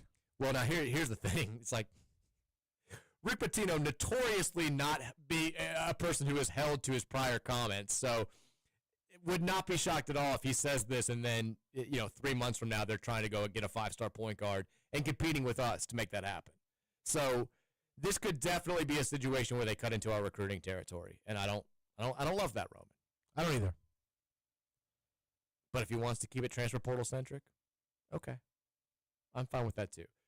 Let's talk about the comments from that we didn't get to yesterday from Tommy Castellanos. I guess he wants to be called Tommy now. He was Thomas at Boston College.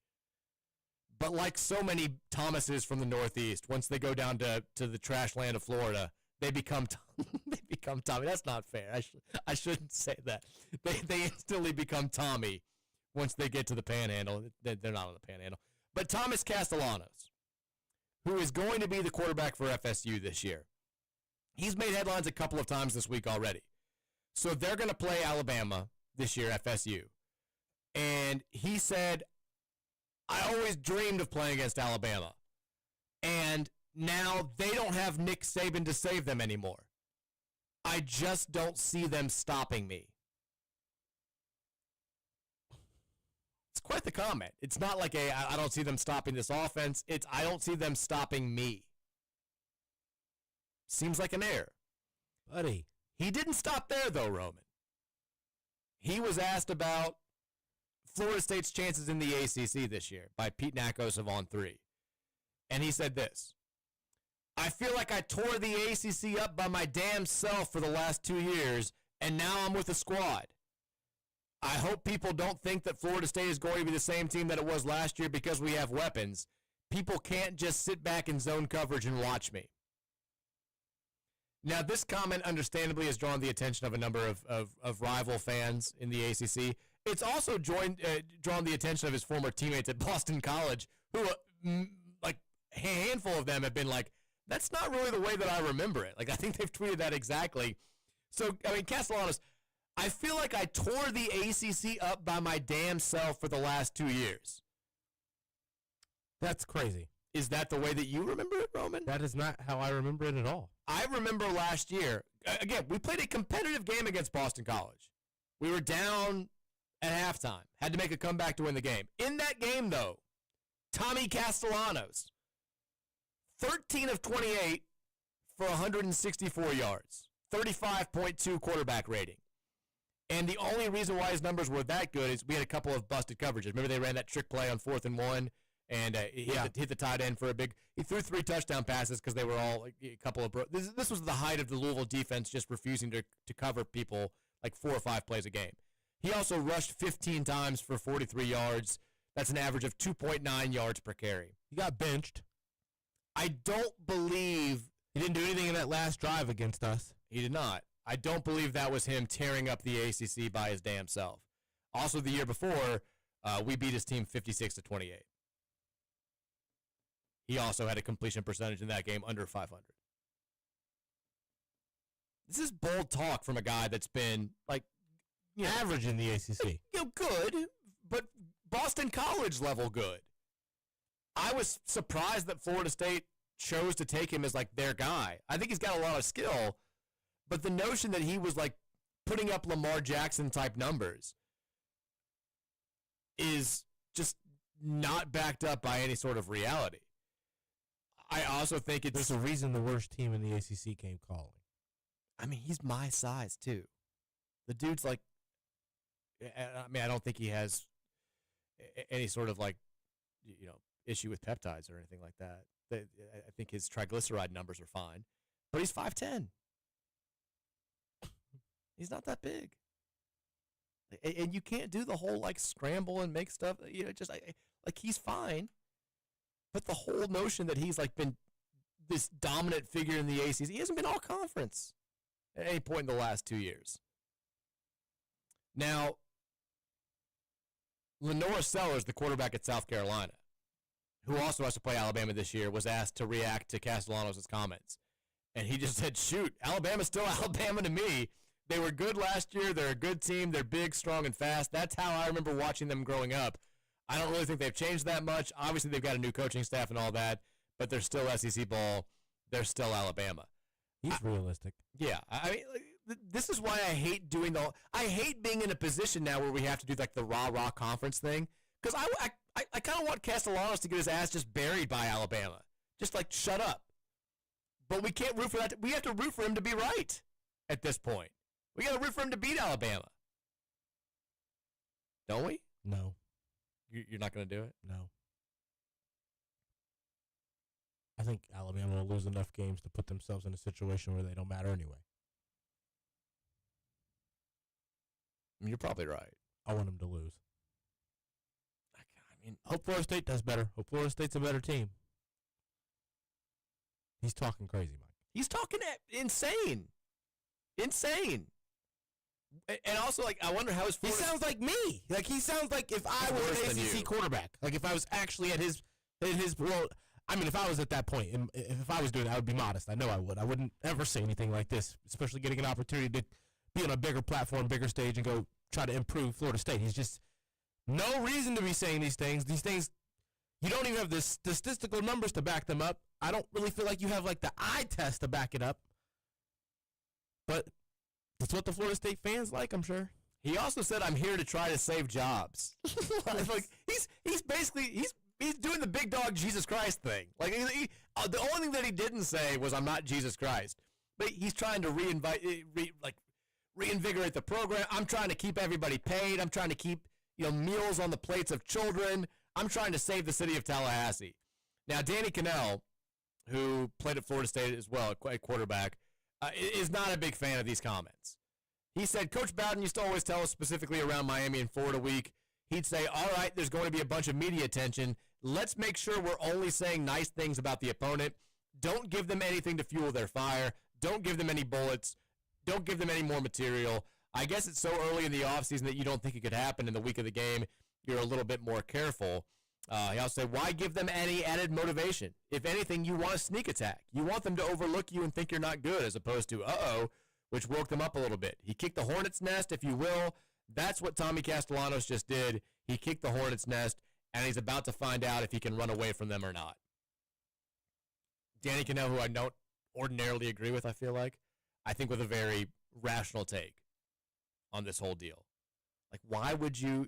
I mean, they're going to be hyped up for that game anyway. August 30th, 3:30 kickoff. It's the season opener. You can't overlook anybody in the season opener. Goodness, they're going to put him in the dirt, Mike. I mean, I think Bama's going to win this game by like 35 now, at least. He's going to have the grass face mask dirt.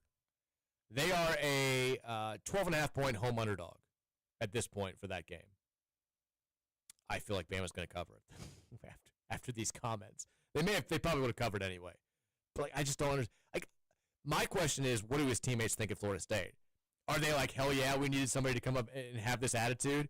Or are they like, hey, you don't speak for me, man? Like, I think Alabama's really good. I'm excited to play them, but I don't think that we're going to like roll them. And also, why is this whole me? What about the team? I'd be kind of pissed off, but he's got a big head. No question about that. Game Day Men's Health text line 502-414-1450. Let's get back to you guys. Texture said, I deviated my septum in 1978 in kindergarten. I tried to sit up on a cafeteria table, but my hand slipped as I pushed up. Face planted on the concrete floor. No nose job yet, just rugged good looks. It's a distinguished nose, Roman. Yeah. I don't think there's anything weird about your nose, though. It doesn't work, Mike. Oh, well, that's just it looks fine. It's just too narrow. No, it's not about the look at all. Yeah, it's the internal nostril passageways. Not one of them isn't opened all the way. It's not a. I don't have even airflow coming out on both sides of my nostril. Well, that's not good. I don't like that. Makes me snore at night. Texas Roman Dylan Harper's going number 2. Yeah, that's what I was trying to say. I was saying that the first 2 picks are pretty much solidified. 3 and on. Well, even 3, I'm seeing a lot of VJ Edgecombe, but on after that, there's a lot of discrepancies in what I'm seeing. And some people saying that VJ is not a lock at 3. Really?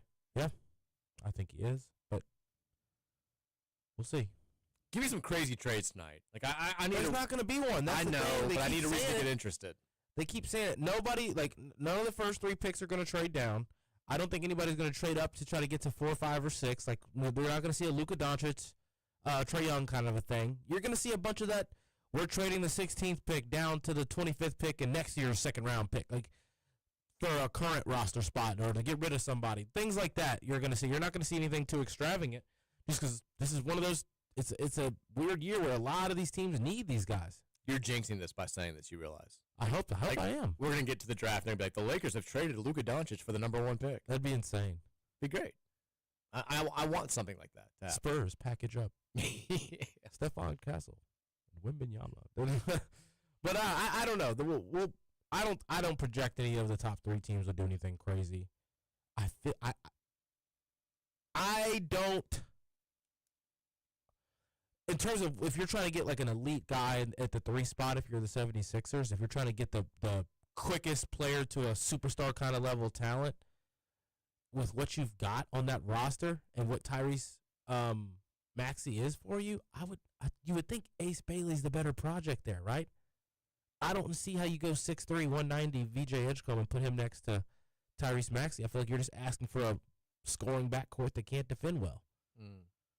Ace Bailey, that's at least, I get that he's considered a guard, but let Tyrese Maxey just be your all-time point guard, your guard, your score-first point guard. Get Ace Bailey, who's kind of a 2-3 hybrid.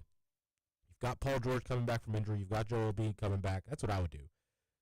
Try to throw Tyrese to the 2 spot and bring VJ in as a 6'3 point guard. I wouldn't do it.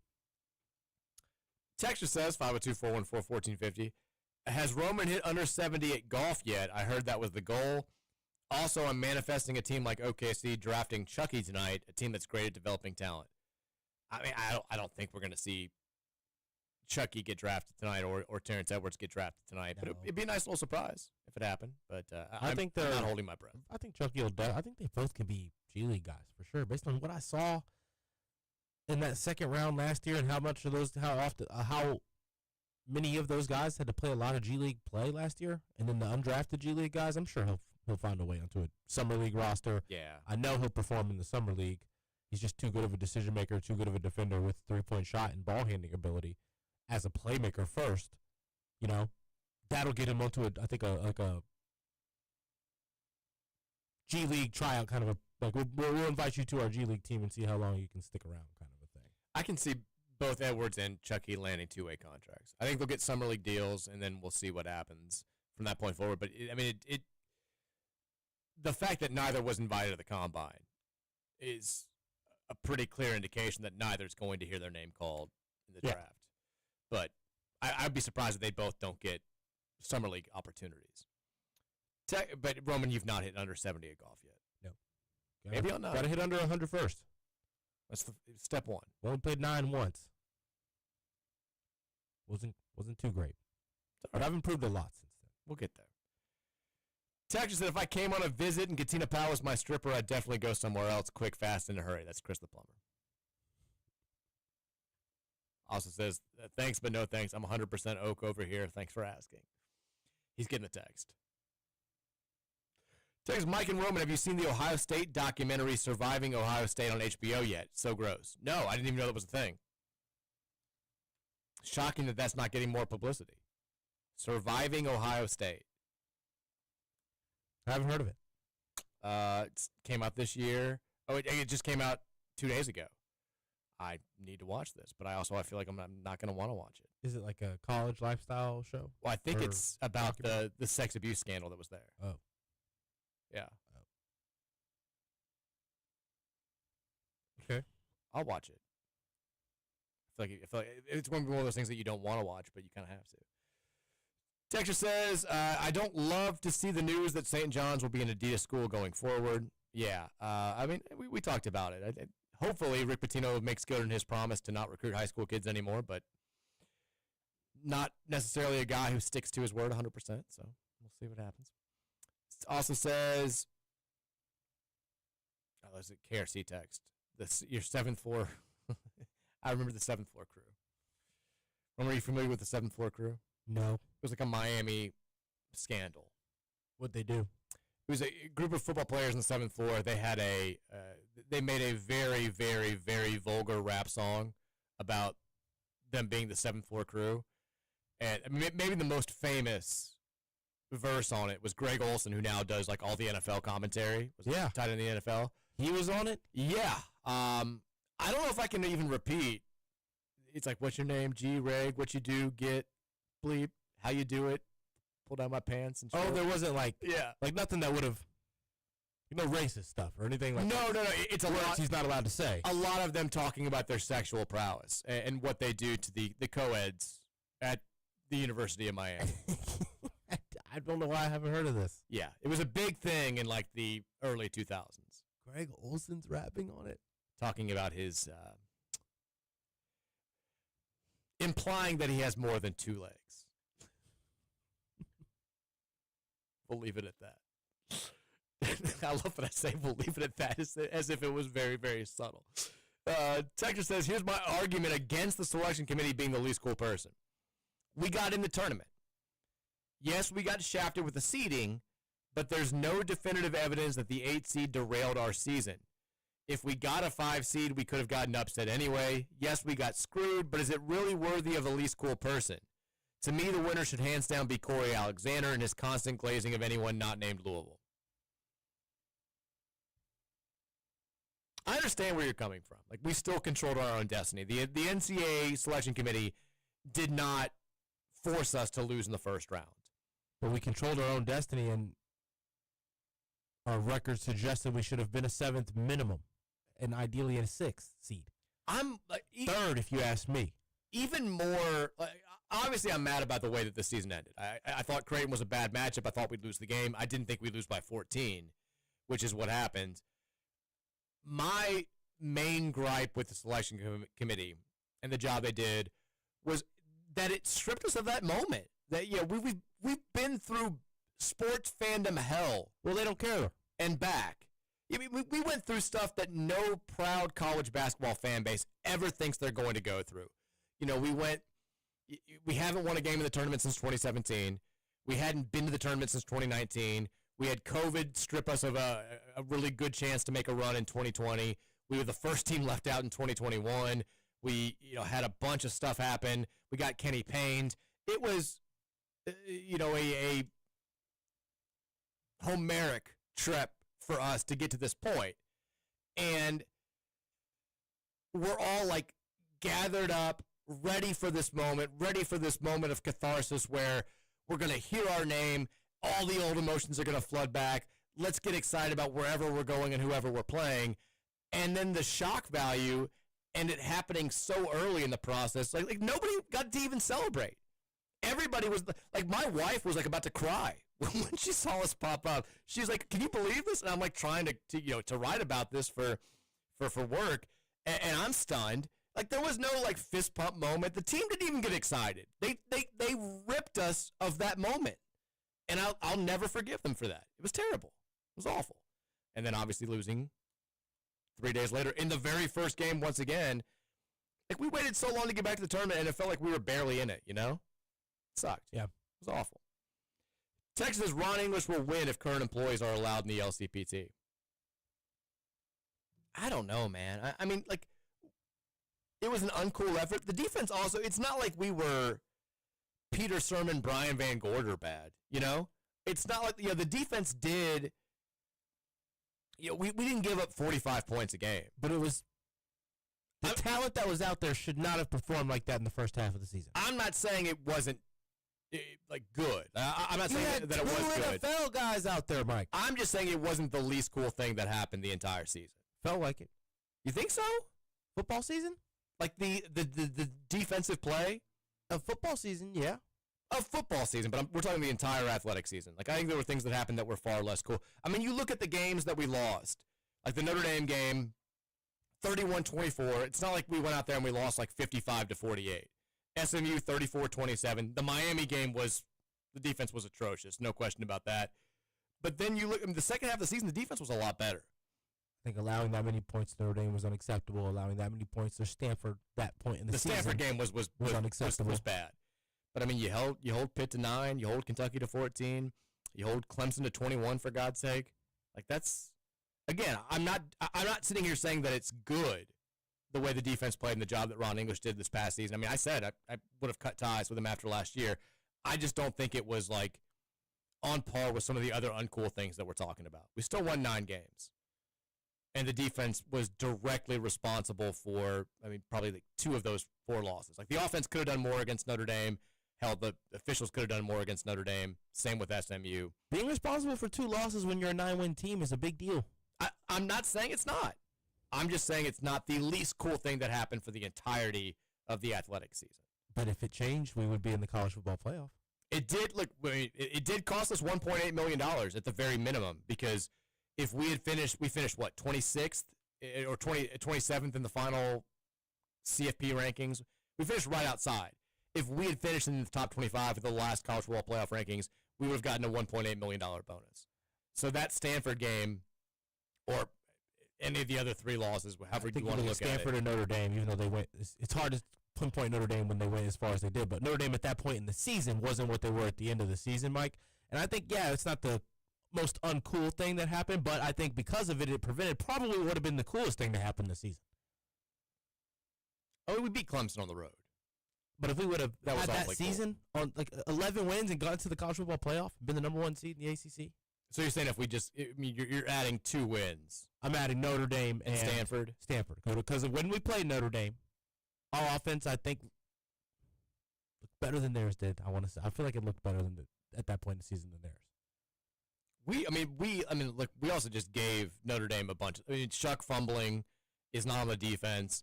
Ja'Cory Brooks dropping that pass into becoming interceptions, not on the defense. Those 2 plays, though. Yeah. They're pretty you're allowing the punt. We gave them the ball on the 3-yard line. I mean, our defense, like, we held them to less than 300 yards of total offense in that game. They were only rushed for 117 yards, 3.8 yards per carry. They only threw for 163 yards. Like, if you're looking to find fault with the defense, I think that's, out of the 4 losses, that's the least one that you can pin it on them. Yeah, SMU is probably more of defensive problems than I mean, Miami's the obvious one. If the defense got us to stop at any point in that game, we couldn't stop scoring. But when you look at like the offense you're going up against, I know, but still, 52 points is 52 points. Yeah. You can't allow Miami to score 52 on your home field. Texter says, I mean, I just keep seeing. Are you really sending me boner ads? Kenny Payne is still the least cool person of the year until we're done paying him. My runner-up would be Anna DeBeer's ankle. I get the argument for Kenny Payne still being a part of this. My fear is that if you put Kenny Payne in any tournament like this, he's just going to get voted. People aren't going to pay attention to like the fact that it's just limited to this athletic season. It's hard not to see his name and just instinctively vote for him. He's also not really impacting anything anymore other than the lack of money we would have. And haunting dreams. He haunts my thoughts. I mean, there's still trauma there. There's sports trauma without question that we're still working through. There's KPTSD that we're still funneling through. But part of getting past it may be just like not blaming everything that bad that happens on Kenny Payne. And it helps that Pat Kelsey's here and we've got a top 10, top 15 team for next year and we're coming off an NCAA tournament appearance. Texas, I think that people forget about the bad ref call against Miami where they missed a blatant hold. Everyone's eyes were on Cam Ward rolling out, and then Ward throws a 60-yard bomb. Yeah, it was on Gelati, right? That was the terrible one. And there also was the review. What was it? Like we returned the fumble for a touchdown, and they overturned it, and it was kind of close. Like that was the least I think blatantly bad of the calls in those three games. But it still was like one. But everybody, like most people, publicly thought that we got screwed with that. We did. I still think if we just don't fumble on the goal line right there. God. Which he was down, right? Wasn't that the whole thing? Yeah. I mean, yeah, I think ACC refereeing might be right. It's deserves a higher shout than people. It was the story of like the fall. It was definitely like a huge deal. And I mean, remember we were talking about on the radio where people were like, Louisville fans are so whiny. I still maintain if you put any fan base in our shoes and they go through those three games, they would have been just as pissed off and just as whiny or whatever you want to call it as we would have been worse. Oh yeah, I mean, some fans maybe would threaten they'd find out if the referees have side jobs and threaten their companies. Not saying that's ever happened before, but the only thing that takes the sting away from that is the fact that we lost that game to Stanford, where we couldn't really blame anybody but ourselves for how bad we were in that game. If we just win the Stanford game, I think you look back and you're like, my God, we got absolutely screwed out of a dream season. If any one of those games goes our way, the whole season's looked at differently. But because you keep tossing Stanford in there, like we made our own bed at the end of the day. It would have been nice to have one of those three wins. Would have been great to have two of them. Stanford still would have just torpedoed a lot of the goodwill that we had done. That's one of my goals for the upcoming season. I think it should be all of our goals. Like we need to avoid I don't want to call it like the Brom loss, but like the bad loss that Jeff Brom seems to have every year. That makes no sense because back-to-back years we've lost to the last place team in the ACC, and like it just has made no sense compared with the rest of the season. You can have losses in games where you're favored. You can't have losses to 1-7 ACC teams where you're 21-point favorites. We got to get that out of our system. Texas, my nominations for everybody who tried to hurt Chucky. They all deserve to be in there. They're trying to hurt Chucky. I thought about that too, but there's not a specific. Everybody was trying to hurt Chucky, Roman. Yeah, there's not a specific moment. Every damn game, I got to use that video. Who would you pinpoint to being uncool? Chucky herders? Yeah, I think that's the Chucky militia. Chuck haters, Hepburn haters. They were always just trying to hurt Chucky out there. I don't know what he did. Let's take a break. When we come back, more from you guys. Game Day Men's Health Text Line, 502-414-1450. Thoughts from you all after the break. It's the Mike Rutherford Show presented by United Mechanical, 1450-96.1, Big X Sports Radio.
Welcome back in to the Wednesday edition of the Mike Rutherford Show, 1450 96.1 Big X Sports Radio. Hey, a reminder, if you've been injured in an accident or on the job recently and you're looking for recovery money, the Collier Law Firm has you covered. 502-736-8141 is the phone number. Excuse me, Tony Collier and the crew. Deep roots in Louisville. They also have deep roots in the insurance defense company background, which is why they have the other team's playbook. It's why they can use it to make sure that you get the most money for your recovery. And then once you get that, they make sure that you keep the most money for your recovery. It's why their attorney fees start at just 25%, not 45, 50, 55% like some big firms. They want to make sure that they've got your back and not your checkbook. Give them a call today, 502-736-8141. You can visit them online at collierlawfirm.com, COLYER lawfirm.com. Injured in an accident, injured on the job, call your law firm. Roman, we got changes coming to college basketball starting not this coming season, but the season after that, the 2026-2027 season. What are they? More basketball. It's a good thing, right? It is. Always a good thing. More basketball is coming to the college game, starting with the 2026-2027 season. I believe this change has been officially announced now. Excuse me. College basketball teams at the Division I level, they won't be forced to play this number of games, but they can now play 32 regular season games as opposed to 30. So Kentucky fans, you can't do the 40-0 type thing anymore. It's going to have to be 42-0. But this should allow more multi-team tournaments. It should allow for more non-conference games in January and February like we saw last year with Illinois and Duke. I think it's a good thing. Again, you don't have to play 32 games, but you can now, which means you can play a total of 42 games for the entirety of a season. I like this. Do you think you should play? Yeah. The extra games. Now, the season itself isn't elongating. Like, they're not going to start it early. They're not going to let it go later. We're still going to get things going second week of November, and then the NCAA, the conference tournaments are going to start second week of March, all that good stuff. The schedule remains the same. You can now just fit a couple more games into your non-conference schedule if you want to. I mean, this also potentially opens the door for the ACC to go back to a 20-game conference schedule while still allowing its teams to play, 12 non-conference games if they want to do that. We'll see if they do. But interesting change coming to college basketball. Now, an interesting change that we hope does not come to college basketball. I'm not even going to say it's interesting. It's not interesting at all. But apparently this is going to be the week when it comes to NCAA tournament expansion, if it's going to happen or if it's not going to happen. This week is the talks are going to happen. An official decision is expected to be made in the next couple of weeks, according to Pete Thamel, who says the expansion that's being discussed would be no more than 76 teams. You're not going from any more than 68 to 76. The NCAA is talking with its media partners. A lot of coaches are in favor of this. Nobody else wants this. I'm not going to do the same gigantic, stern monologue that I did a few weeks ago. Nobody wants this, though. At some point, what the fans want and what's in the best interest of the sport has to come up. Of course, power conference coaches want it. Their job is largely graded on whether or not they make the NCAA tournament. Nobody else wants this. And it's not like you're hurting for money right now. It's not like the future of college athletics is dependent on getting 8 more teams into the NCAA tournament. This is a $1 billion moneymaker for you. Billion with a B. 93% of the NCAA's revenue comes from the men's basketball tournament. Do you really need to make it like a $1.2 billion earner by adding 4 games and 8 more teams? Nobody wants this. The only possible change to the format that people would be in favor of is going down from 68 back to 64 teams. We've accepted the 4 playing games, the first 4 games, whatever the hell you want to call it now. But, Mike, you just said people want more basketball. In the regular season. You said more basketball is good, Mike. More basketball in the regular season is good. We have the perfect amount of basketball in the postseason. Because guess what? You can extend the NCAA tournament to the conference tournaments. You've got 5 consecutive weeks of win-or-go-home basketball. Everyone has a chance already. Well, you got to get, what if teams are playing better at the end of the season? You've got a chance in your conference tournament to win until you lose. You already have that opportunity. It's out there for every team at the Division I level, at least the ones that are eligible for the NCAA tournament. You're right. We don't need 4 more NCAA tournament games. I don't need 15 and 14 Rutgers playing in the tournament. I don't. Because those are the teams that are going to gather up those spots. If this were being done because they felt like the second best team in the Missouri Valley or the second best team in the Coastal Athletic Association wasn't getting a fair chance because of scheduling issues, okay, I can hear that. But that's not what's going to happen here. The teams that were the first 4 out last season sucked. They had no business being in the NCAA tournament. We didn't need to see, as much as I think they deserved to get in, we didn't need to see that West Virginia team in the NCAA tournament. It wasn't going to make a gigantic difference. We didn't need to see Indiana in the NCAA tournament. The teams they had ample opportunity to qualify already, as does everybody who gets immediately left out. The only exceptions, like I said, are the teams like Indiana State a couple of years ago that just don't get the quality opportunities in non-conference because nobody wants to play them. But they're not going to get those spots.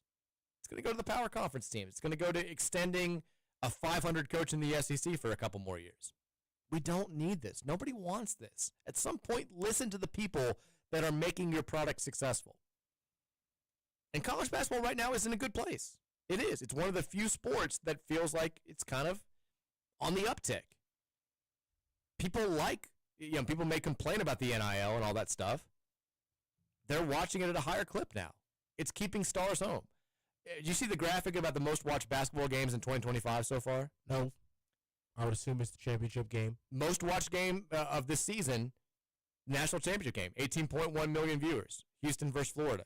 Second most watched game was Game 7, 16.4 million viewers, barely edging out the third most watched game, 16.3 million viewers, Duke Houston. Wow. Fourth most watched game, Auburn, Florida, 14.8 million viewers. Fifth most watched game, Michigan State, Auburn. There's no women's games on there, is there? No. 11.7 million viewers. The sixth most watched game, Kentucky versus Illinois in the second round. The seventh most watched game, Alabama Duke. And then 8, 9, and 10 are games 5, games 4, and game 6 of the NBA Finals. People are watching college basketball. I mean, the NCAA tournament is fail-safe. It's fail-proof. Like, people love the tournament. They love filling out a bracket. Why risk that? Why ruin that? It's perfect as is outside of maybe having 4 too many teams. Leave it alone. Stop. Don't do this. Why is Shams trending now?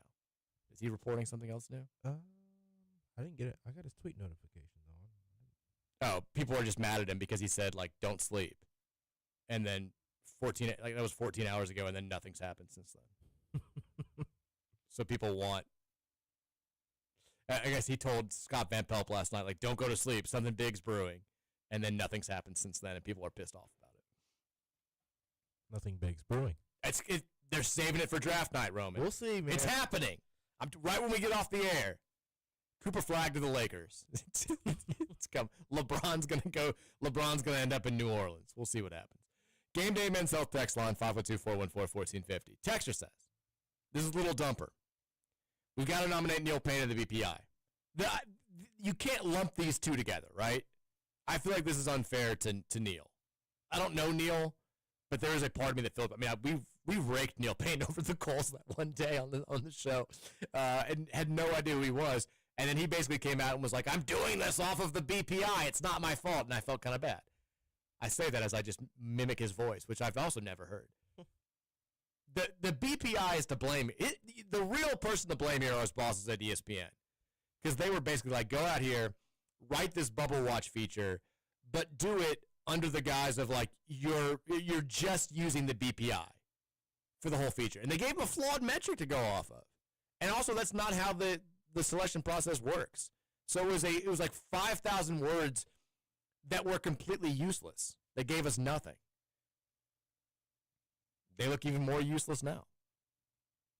Texture says, I nominate Matt Jones for talking more about Louisville than UK in general. Also refusing to acknowledge that we played and beat Clemson in football. Granted, he deserves a lifetime nomination in the bracket. I don't care if he's your friend. He's not cool. He's been in the bracket before. He's never won it. I think Matt would secretly love to win the tournament, though. And I think Louisville fans know that. Louisville fans hate me more than anything else. He would eat it up. Exactly. And I think that the readers have known that over the years, and that's why I think he's won one round, but he's never made it to the finals because people know that that's kind of it's like what he wants. It's part of his deal. He would wear it as a badge of honor. Texas Mike, I nominate Rothstein. Rothstein could be nominated. I'd vote for him. It's not just like the comments that he made in that video. He still has us lower than everybody else in college that covers college basketball for reasons that are unclear. And he never backs up anything with any sort of fact-based. I think that this, their front court issue, the rotations aren't going to look good enough, or this player maybe is not going to project as not going to do as much here as he did at Xavier or whatever. It's always just when he talks about us, he actually says good things. When he ranks us, it's like you just forgot the things you just said. Yeah. And watched. Yeah.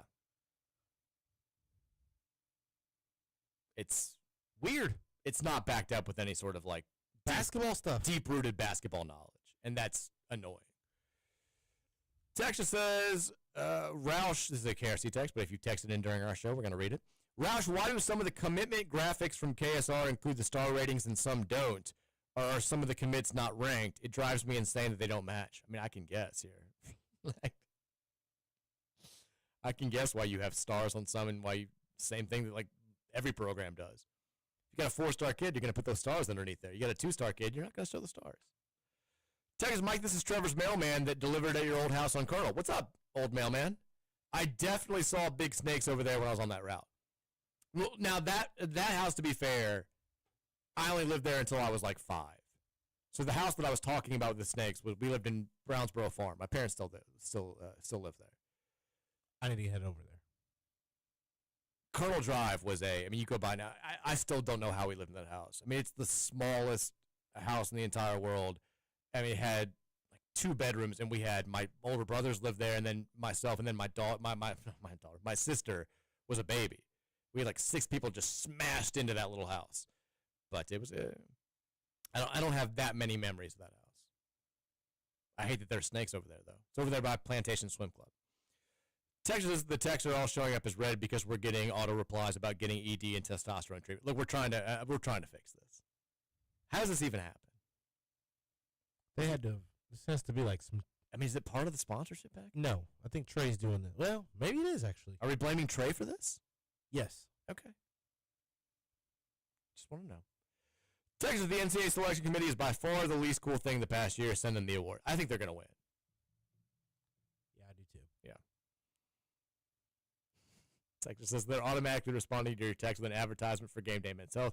My original text was, I think Bellarmine hurt themselves with the dancing on our graves during the pain era. It kind of othered them to a lot of the fan base in the city. And then he got a response about boner pills and just said, "But bleep?" ? Do people harbor feelings of ill will towards Bellarmine basketball because of the L's down that the one guy threw after they beat us in basketball? Yes. You think so? Yeah. I don't see it's lame. They're Bellarmine. Exactly. Know your place. They beat us though on our home floor. So we expect them not to celebrate? Not like that. I mean, I it's hard for me to find fault with anybody other than ourselves. We're helping them out in that scenario, Mike. Well, we should also just never lose to Bellarmine. We helped them basketball immensely that season, giving them the opportunity to play us with him under the helm. Well, we played them before a lot, and we'd never come close to losing to them. Exactly. We helped them out that year, letting them play him with him under the helm. I mean, we also helped out Appalachian State and Wright State and whoever the hell else we played. That's on us. If you don't want teams to, it's kind of the way that I feel about UK players and stuff doing the L's down. You don't want them to do it. Don't let them do it. Although UK players still do it when they're down 41-14. So, but they're like a crosstown friend, not a crosstown L's down rival. It was the L's down thing was just one kid. I know that was kind of lame. Agree with that. But them running out to midcourt and celebrating, dancing and stuff. No, it's a huge win. I'd do the same thing. I can't blame him for that. Texas says the favorite for least cool person is the Duke Twitter account making passive-aggressive tweets about Pat Kelsey winning ACC Coach of the Year. I don't even think it was passive-aggressive. I think it was just aggressive. I think it was John Shire. You think it was John Shire running it? Telling him to tweet it. Maybe I think John Shire was let's make a comment about this. Ooh, I like this conspiracy theory. Or if it wasn't him directly tweeting it. Yeah. It's him being like, hey, you got to say something. Hey, let's meet with the media department. Let's see what we can say here. Because they were loaded for bear. Like, they were ready to go. It was like 4 tweets. And it was like the moment it happened, they had the facts lined up. Because they tweeted that morning about how, like, John Shire did this. And they were like, no reason for him not to win. They were like, hopefully the voters will pay attention, even though That's right. The voting had taken place like the week before. Yeah, but John Shire was behind that. They kind of knew it was going to happen, and it wasn't even a close vote. Like, Kelsey more than doubled him up in the voting for Coach of the Year. Ooh, I like this idea, though, that Shire was like, hey, you guys need to go to bat for me. It seems like his personality. I can see that. I wouldn't put it past him. Also says, did you listen to Scoot's joke of the day today? It was very risque. I didn't hear it. I've got to hear it now. Scoots, text in. Text me. Let me know what the joke of the day was. Scoots doesn't strike me as a risque joke of the day guy. I feel like his jokes are very dad joke. How risque are we talking?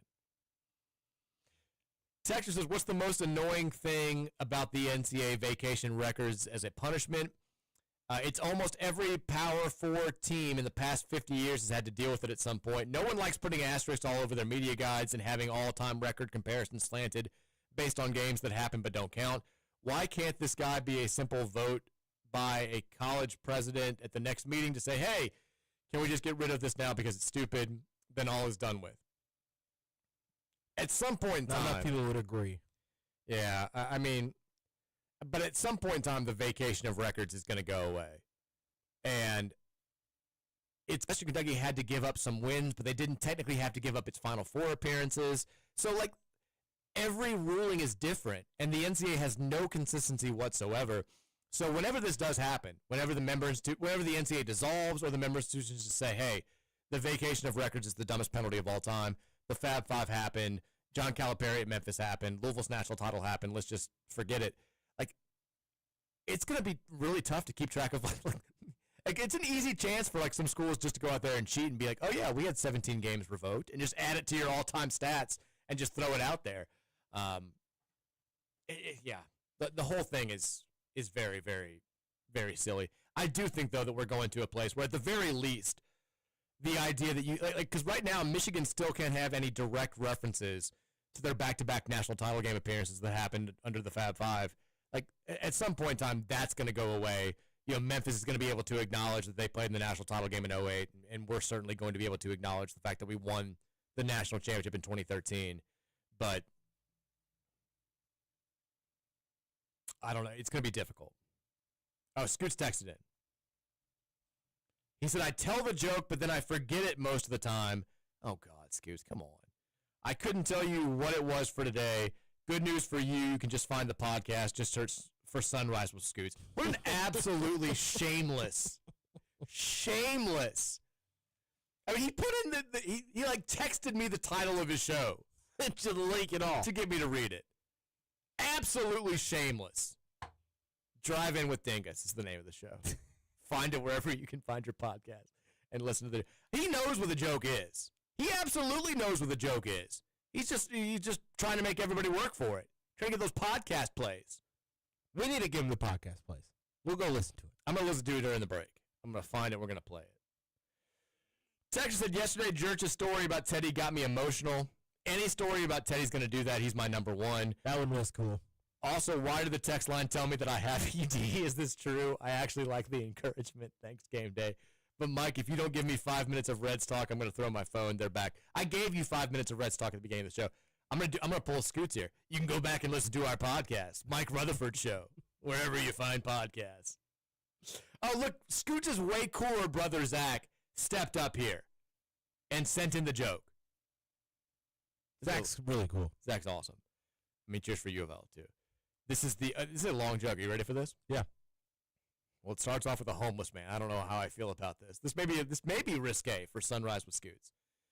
A homeless man finds an old lunchbox thermos in an alley, and a genie was somehow inside of it.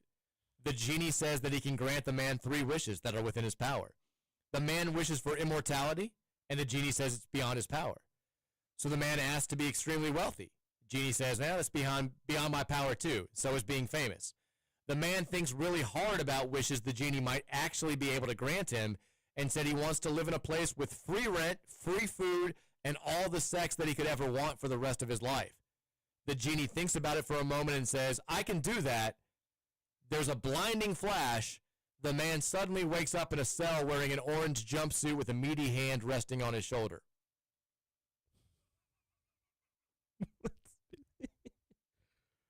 I feel like that's like a massive shift in what the joke of the day is.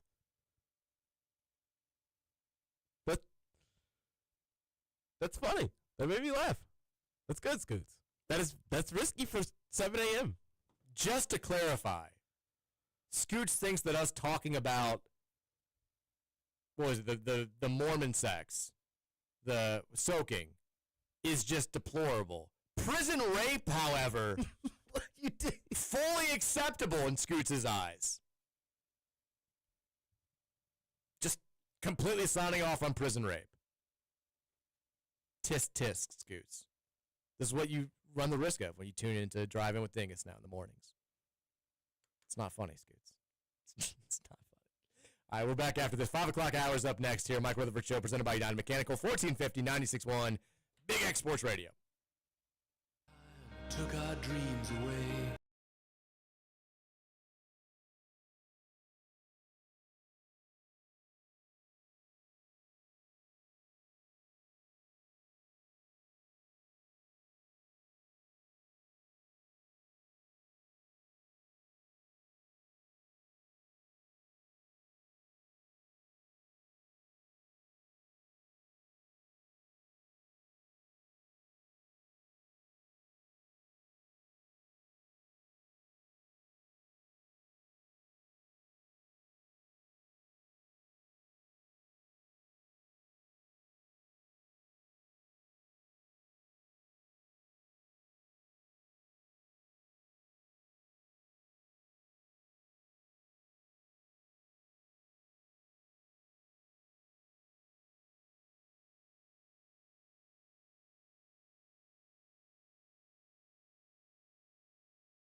The 5 o'clock hour here, the Wednesday edition of the Mike Rutherford Show, presented by United Mechanical. 1450, 96.1 Big X Sports Radio, and a mere 66 days away, Roman, from kickoff of the 2025 Louisville Cardinals football season.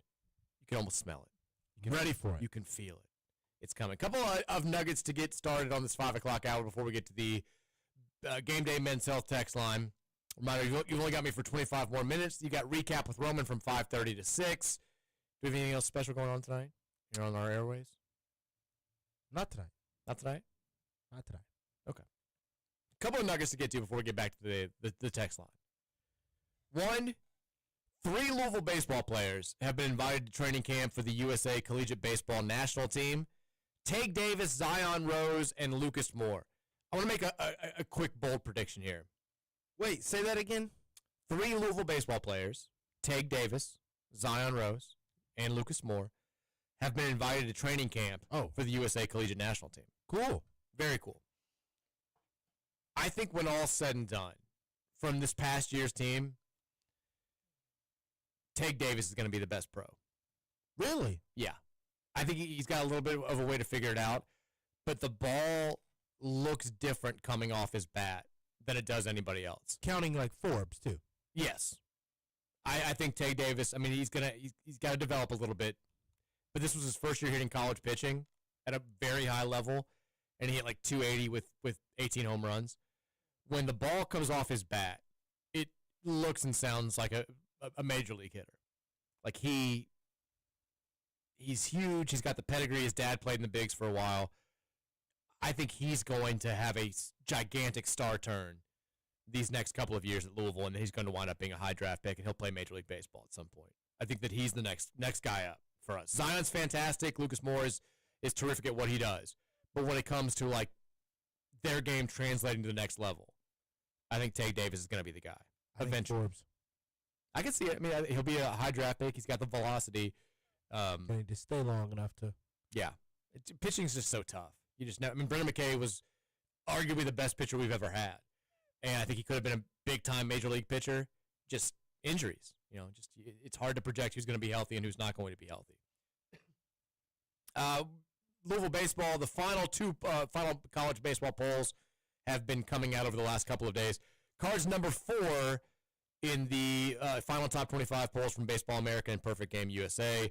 Number 6, according to collegiatebaseball.com, but what do they know? Who cares? That's pretty solid ranking. Former Cardinal baseball player Tyler Fitzgerald's been optioned by the San Francisco Giants. Had a great run for a couple of years, but it's not been playing that well. The Giants are also pushing for a playoff spot. Don't love it. Don't love it at all. I feel like I had one more thing that I wanted to make sure that we got to. U of L women's tennis head coach Mark Beckham. Contract extension. Big props to him. Love that. Shout out to him. Getting it done. And then we never had this written down from yesterday, but I never got to because I was on vacation. Congratulations to local high school teams. Assumption softball wins their first state championship, and the Trinity baseball team, Roman. My Rocks take down PRP in a 9-inning thriller to win the state championship. They were down to their, and we can tie this back into U of L. They were down 1-0 in the bottom of the 8th inning, 2 outs, 2 strikes, and then Nathan Hosking, who's headed to Louisville to play for the Cardinals, launches a home run to tie the game, send it to a 9th inning. Caleb Hicks wins it with a single in the bottom of the 9th. Great state championship game between 2 great Louisville teams. The Rocks get it done. Really cool that it was 2 Louisville teams. It was. I couldn't tell you the last time it's happened. I know the 6th and the 7th regions have produced a lot of state championships in recent years. X has won a bunch. PRP won last year. Trinity won in 2021. But I couldn't tell you the last time that the 2 Louisville teams played each other. They probably would have last year if the pairings had been better. But it's always interesting, like when there's like a public school that's consistently really good at a sport. PRP's been good at baseball for as long as I've been alive. Yeah, they have a great Valley Sports Little League is there in the South End. They won the world champion. They were our big rivals when I was growing up playing for St. Matthews. Ballard football has been good since I've known about football. It's weird that you go with Ballard football. I mean, Male's the program that's won state titles. I feel like it's more recent though. Ballard's never won a state championship. Really? Yeah. They made the semifinals a couple years ago. That was their farthest run. I think they put like 4 guys in the NFL while I was in high school. But like Mayo's the dominant public school program here locally. They won a bunch of state titles. They used to call them St. Mayo back in the day because they were like Catholic school. Yeah. There was allegations of recruiting. I'm biased. My uncle was the head coach there before Redmond was. So we grew up going to Mayo games. My dad played there. But Ballard's good too. They've been good too. All right, that's it for the quick roundup. I want to make sure that we get to the Game Day Men's Health text line. Don't want to leave any texts unread today. Hit us up 502-414-1450. Then we'll have recap with Roman. What are we talking about on recap with Roman today? Do you know? NBA draft. NBA draft. Big X, big bets. Save those takes. I feel like we had a good run on Big X, big bets. Are we going to be up for the month of June? We're back to right around 5. Like we're almost 500. We're 18 and 19. Okay. Had a really bad the worst full week. One of the best weeks I had in the first week, and then the second week of the month was like one of the worst weeks I've ever had. So yeah, sorry. Back to 500 basically. We'll be good to go. I see. I've lost track of how many unrated texts we have because the spam texts are making it look like we only have 10, and we've got way more. Texas LCP for me is the ACC football officials in a rout. Notre Dame, SMU, and Miami were all winnable games with calls that didn't go our way in crucial moments. If you win 2 of those games, and who knows what last season could have been, probably don't win a playoff game with last year's defense, but I think we could have scored on anyone. I think it's a good nomination. Texas, Andre McGee's unclaimed property. Are we talking about a blow-up doll? No. Texas says, is this the same Castellanos that got benched at Boston College? Surely it can't be. To be fair, he got hurt. He's been good for them, but he's not been what he thinks he is, very clearly. Texas says Romy Bean for president. Thank you. Would you like to be president? I used to. You got like 10 years. Used to want to be. You get 10 years to build a platform. I got this tattoo on my arm. I don't know if they'll hire me. Buddy, if tattoos are keeping people out of public office, then we got to. Is there a confirmed tattoo on a president yet? Ooh, that's a good. There's no way, right? I feel like Obama's the type to get one. Like he'd be the only one. I mean, or Trump. Yeah, no way the Bushes, no way Ronald Reagan. I can see Trump having an ass tat that he just didn't even know about. That he doesn't even remember from the 80s. I feel like he's got like a flame on his chest from his small time in the Army or something. Well, he was never in the Army, so. Was it not? Wasn't he in something? I mean, like reserves. He had bone spurs, right? He's serious bone spurs. He could. Oh, here you go. Look at this. At least one U.S. president is known to have had a tattoo. Of course, it was this guy. Grover Cleveland. No, Teddy Roosevelt. Wanted to be the Rough Riders. The Rough Rider. He wanted to be a cowboy in the West. Reportedly had a family crest tattooed on his chest. Though some accounts suggest that it was actually accidental gunpowder tattoos from his youth, according to online reports and a dermatology article. There are also rumors and speculation about other presidents having tattoos, including Andrew Jackson and James K. Polk. But these are less definitively documented. I don't want to think about what Andrew Jackson's tattoo would have been. Yeah, they're saying he didn't have a tattoo, but he did have the gunpowder tattoos. Like from actual accidents due to exploding guns. If anybody would have had one from that, I think he had one. I'm choosing to believe Teddy had a tat. Teddy was tatted. Tat. Texter says,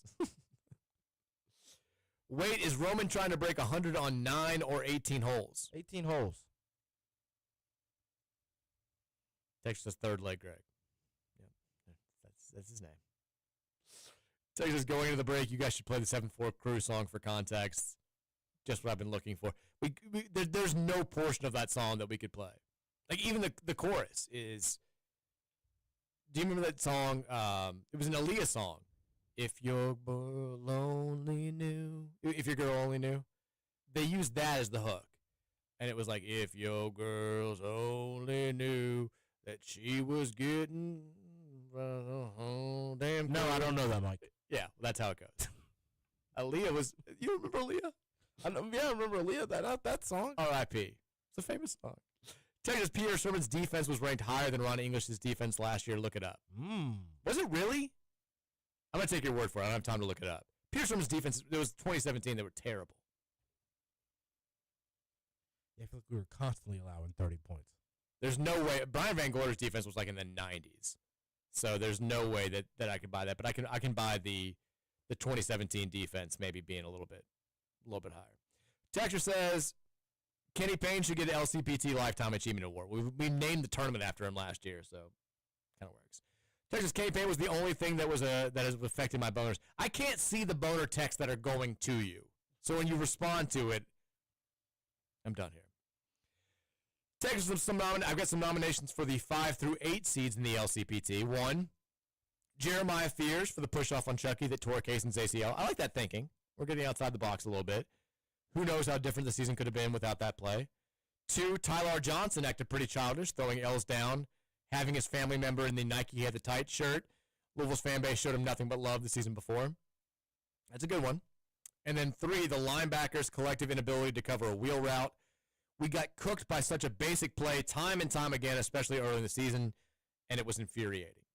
We did get cooked by that. We also got cooked by just broken coverages constantly. And looking over at the sideline when the ball gets snapped. Not being on the field when the ball got snapped. I mean, it was just, yeah. Texas, Mike, why do they need to take what the fans want into consideration? It's not like they're going to watch the added tournament games. I mean, because if you get to, why should they take what the fans want into consideration? They're the ones who make the product what it is. If you lose the fans, and you're right, I mean, they're not going to break at 76, but I think the issue is this becomes a slippery slope. If they do it this year, if they expand, they're going to do it again.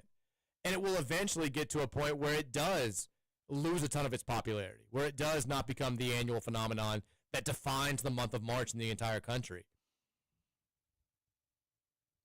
Just because it's the financially feasible thing to do, doesn't mean you always have to do it. Like, at some point, just give the fans what they want. And the fans want a non-expanded tournament. Little Dumper said, I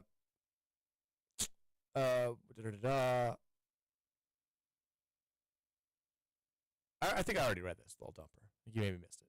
It says, I love how Rothstein announced a meaningless game right after Trump posted about bombing Iran. Well, Rothstein does this on purpose now. Have you seen this, Roman? The whole, it's become a thing where a big-time, crazy real-world event will be going on, and in the middle of it, where everybody's seemingly focused on the same thing, John Rothstein will tweet out, he thinks that's his bit. Yeah. He thinks it's a bit he's created. It started with the DeMar Hamlin thing, when he's, dying. Everyone's like, oh, my God, I think, he's dead. I think, everyone's just, watching in horror.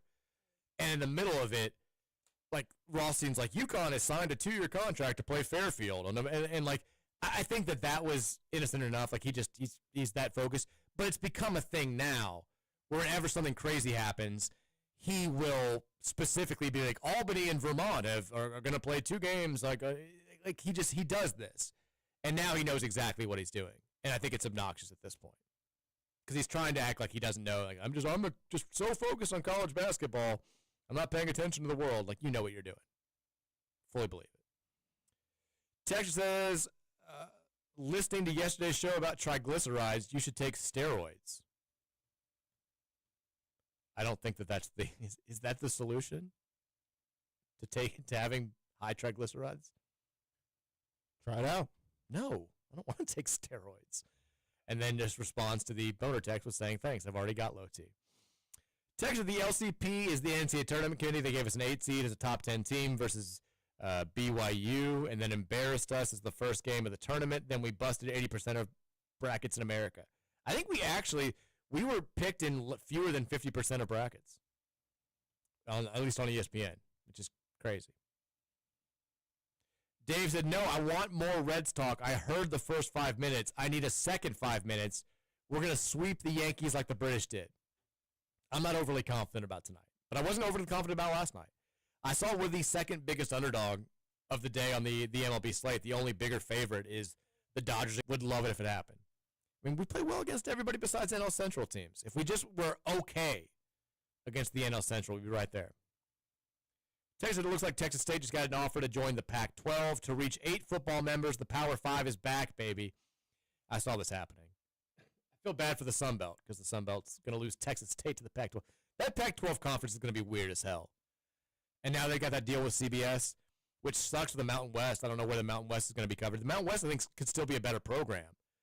They just don't have the teams at the top that the Pac-12 is going to.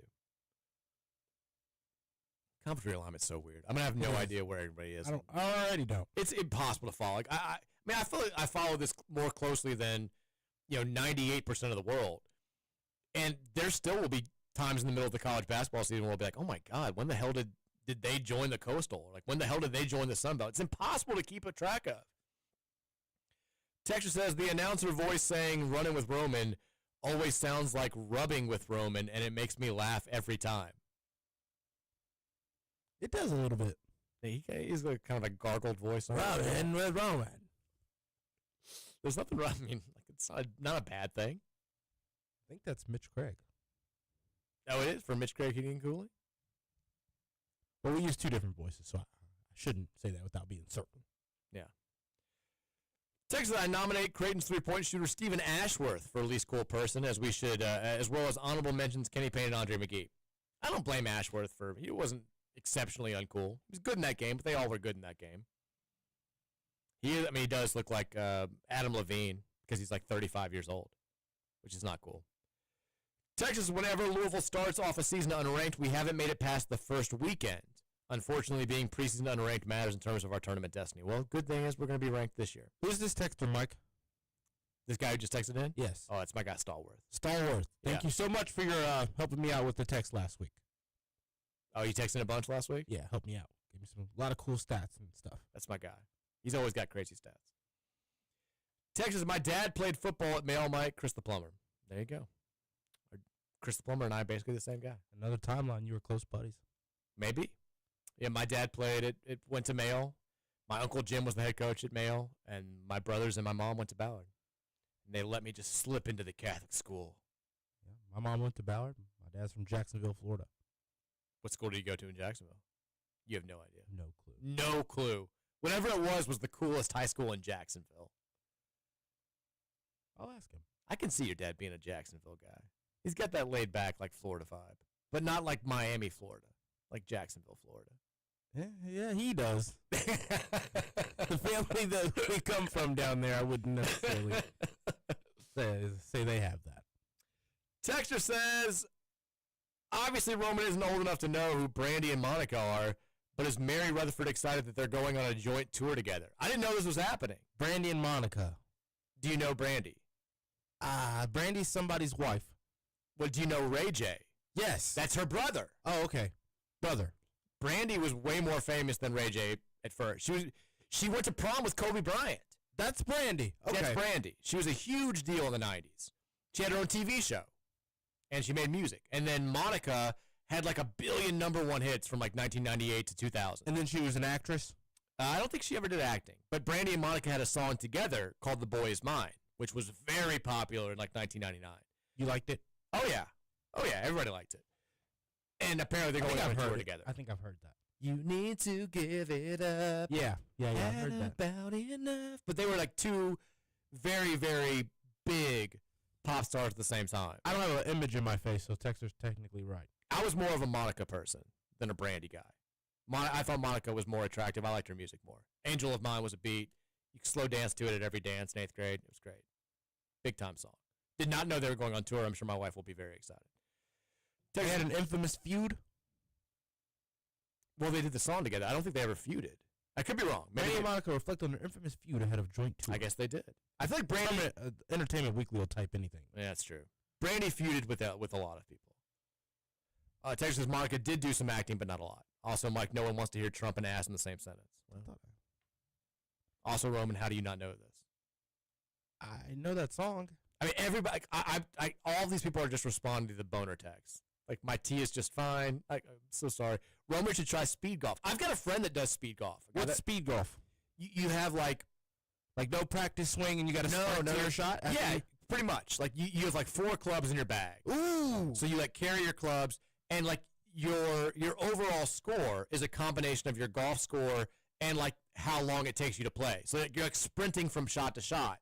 And so it's just as much about how quickly you can do it as how well you can do it. Yeah, and like how quickly you can pinpoint your ball, too. Yeah. A buddy of mine... I think I would be pretty good at this. A buddy of mine... I get better at golf. Who I played baseball with, he actually played baseball at Bellarmine. He, like, does it. And he, like, does real well out there.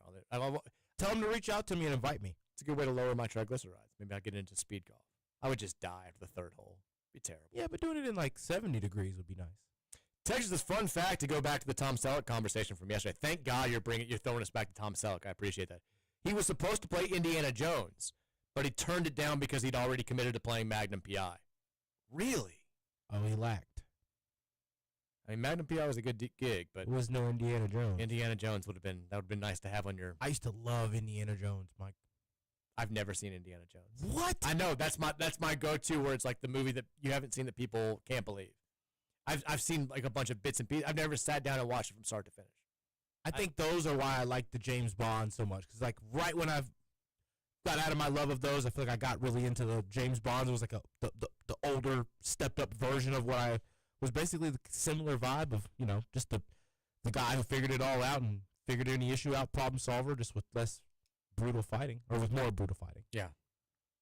Texas, I want to nominate Nate Ament as an honorable mention. It was frustrating how damn long it took for him to decide and might have handcuffed us from going after a big. That was lame of him to do, but I think his family kind of had something to do with that. I can't fault him for that. It was the act was kind of uncool, but I also kind of get it. We wouldn't have minded if he would have committed to us. So, Texas says, here's another one of the responses. Thanks for the offer. I'll send a pic of my junk so you can prepare for my appointment. Texas says, this is the person's first text. Hi, Big X team. Roman is awesome. That's a 270 area code. Do you know this? I'm going to see. I don't think I have any 270. Well, you used to only think that 502 was the only area code in Kentucky. Yeah, this is like Tennessee, if you ask me. Well, it's Kentucky. Oh, this is. You know it is, who it is. Yeah. I know this number. Is your girlfriend? Nope. Okay. Texas, whoever caused Rain Smith's ankle injury late in the regular season could qualify as LCP. We don't know who caused that, right? Like, it happened. Like, he hurt it in practice, is what I heard, and then it re-injured it during a game. And then, unfortunately, I mean, nobody heard it in the Creighton game. He just came down on it. I don't want to blame, like, Kanai if it was Kanai. Texter says, Mike, do you know if Cole Sherman is still on the roster? I saw a post about him hitting the portal back in April, but he was in the Cardinal commitment video celebrating the back-to-back home runs in the Super Regional. So here's what I can say about Cole, Mike. You're my Cole Sherman reporter. As of today, 5 hours ago, if you go to his Instagram story, he's down at the rec on campus, and Pat Kelsey's got a bunch of kids down there on the basketball court, and he's recording this like he's a part of the camp, like with the players. I feel like if you're, and you see Allie in the back, it looks like Fat is in the back as well. A couple other players you can see just in that side angle view. No way he's staying in the portal if he's doing all this kind of stuff with the team. I mean, he was at the baseball game with the team. He did technically enter the portal. I bet he pulls his name. He may have come back. We don't know. There's nothing official. I don't want to ask. I don't want to just, hey, what are you doing? Well, that's your beat. You're on the Cole Sherman beat. All right, I'll ask. This is what we trust you to cover. We'll see. I would, based on what's happening right now, I would assume he's with. If he's like at camp, that's for players, for active players. I assume that he's on the team. Texas, maybe Fanstake could be the least cool person. Fanstake was very uncool. It was an obvious scam. We knew it was a scam. They just wanted the clicks and the accounts, and they still kind of they still kind of scammed us. Texas says Chris the plumber said he would take you up on the ED offer. No, he didn't. Stop. Texas said, are you sure the call your law firm hotline didn't get the text asking Tom if he has ED after the interview would have been an awkward follow-up? Didn't happen. This is the Game Day Men's Health text line. It's the call your law firm hotline. They're two very different things. Call your law firm hotline performed incredibly well yesterday. It was great. It was great with Tom Jurich. Tom Jurich loved it. Glad we didn't got out of that tough patch quickly. If he finds the need to, if he has the need to need the law services, I think he'll hit up the call your law firm, as we all should. Roman, you get your Save Big X Big Bets coming up for a recap with Roman. Yep. But we got to get your pick for tonight. The Reds are going for a sweep of the Yankees, the New York Yankees, at 7:10. This is a prime video game. It's Max Fried night for the Yankees. He's very good. Brady Singer's been pretty good for the Reds. Do the Reds pull the upset and get the sweep? I don't think they do, Mike. I don't either. I think Fried, as much as I want to call him Max Fried, I think Max Fried gets the job done for them tonight, and they bounce back. I hope we're both wrong again. I do too. And we can celebrate. We got a recap with Roman coming up for the next 30 minutes. Keep it locked right here. We'll get you ready for tonight's NBA draft. I'll see you guys tomorrow at 2:30. Talk to you then. Go Cards. Go Cards. The Mike Rutherford Show.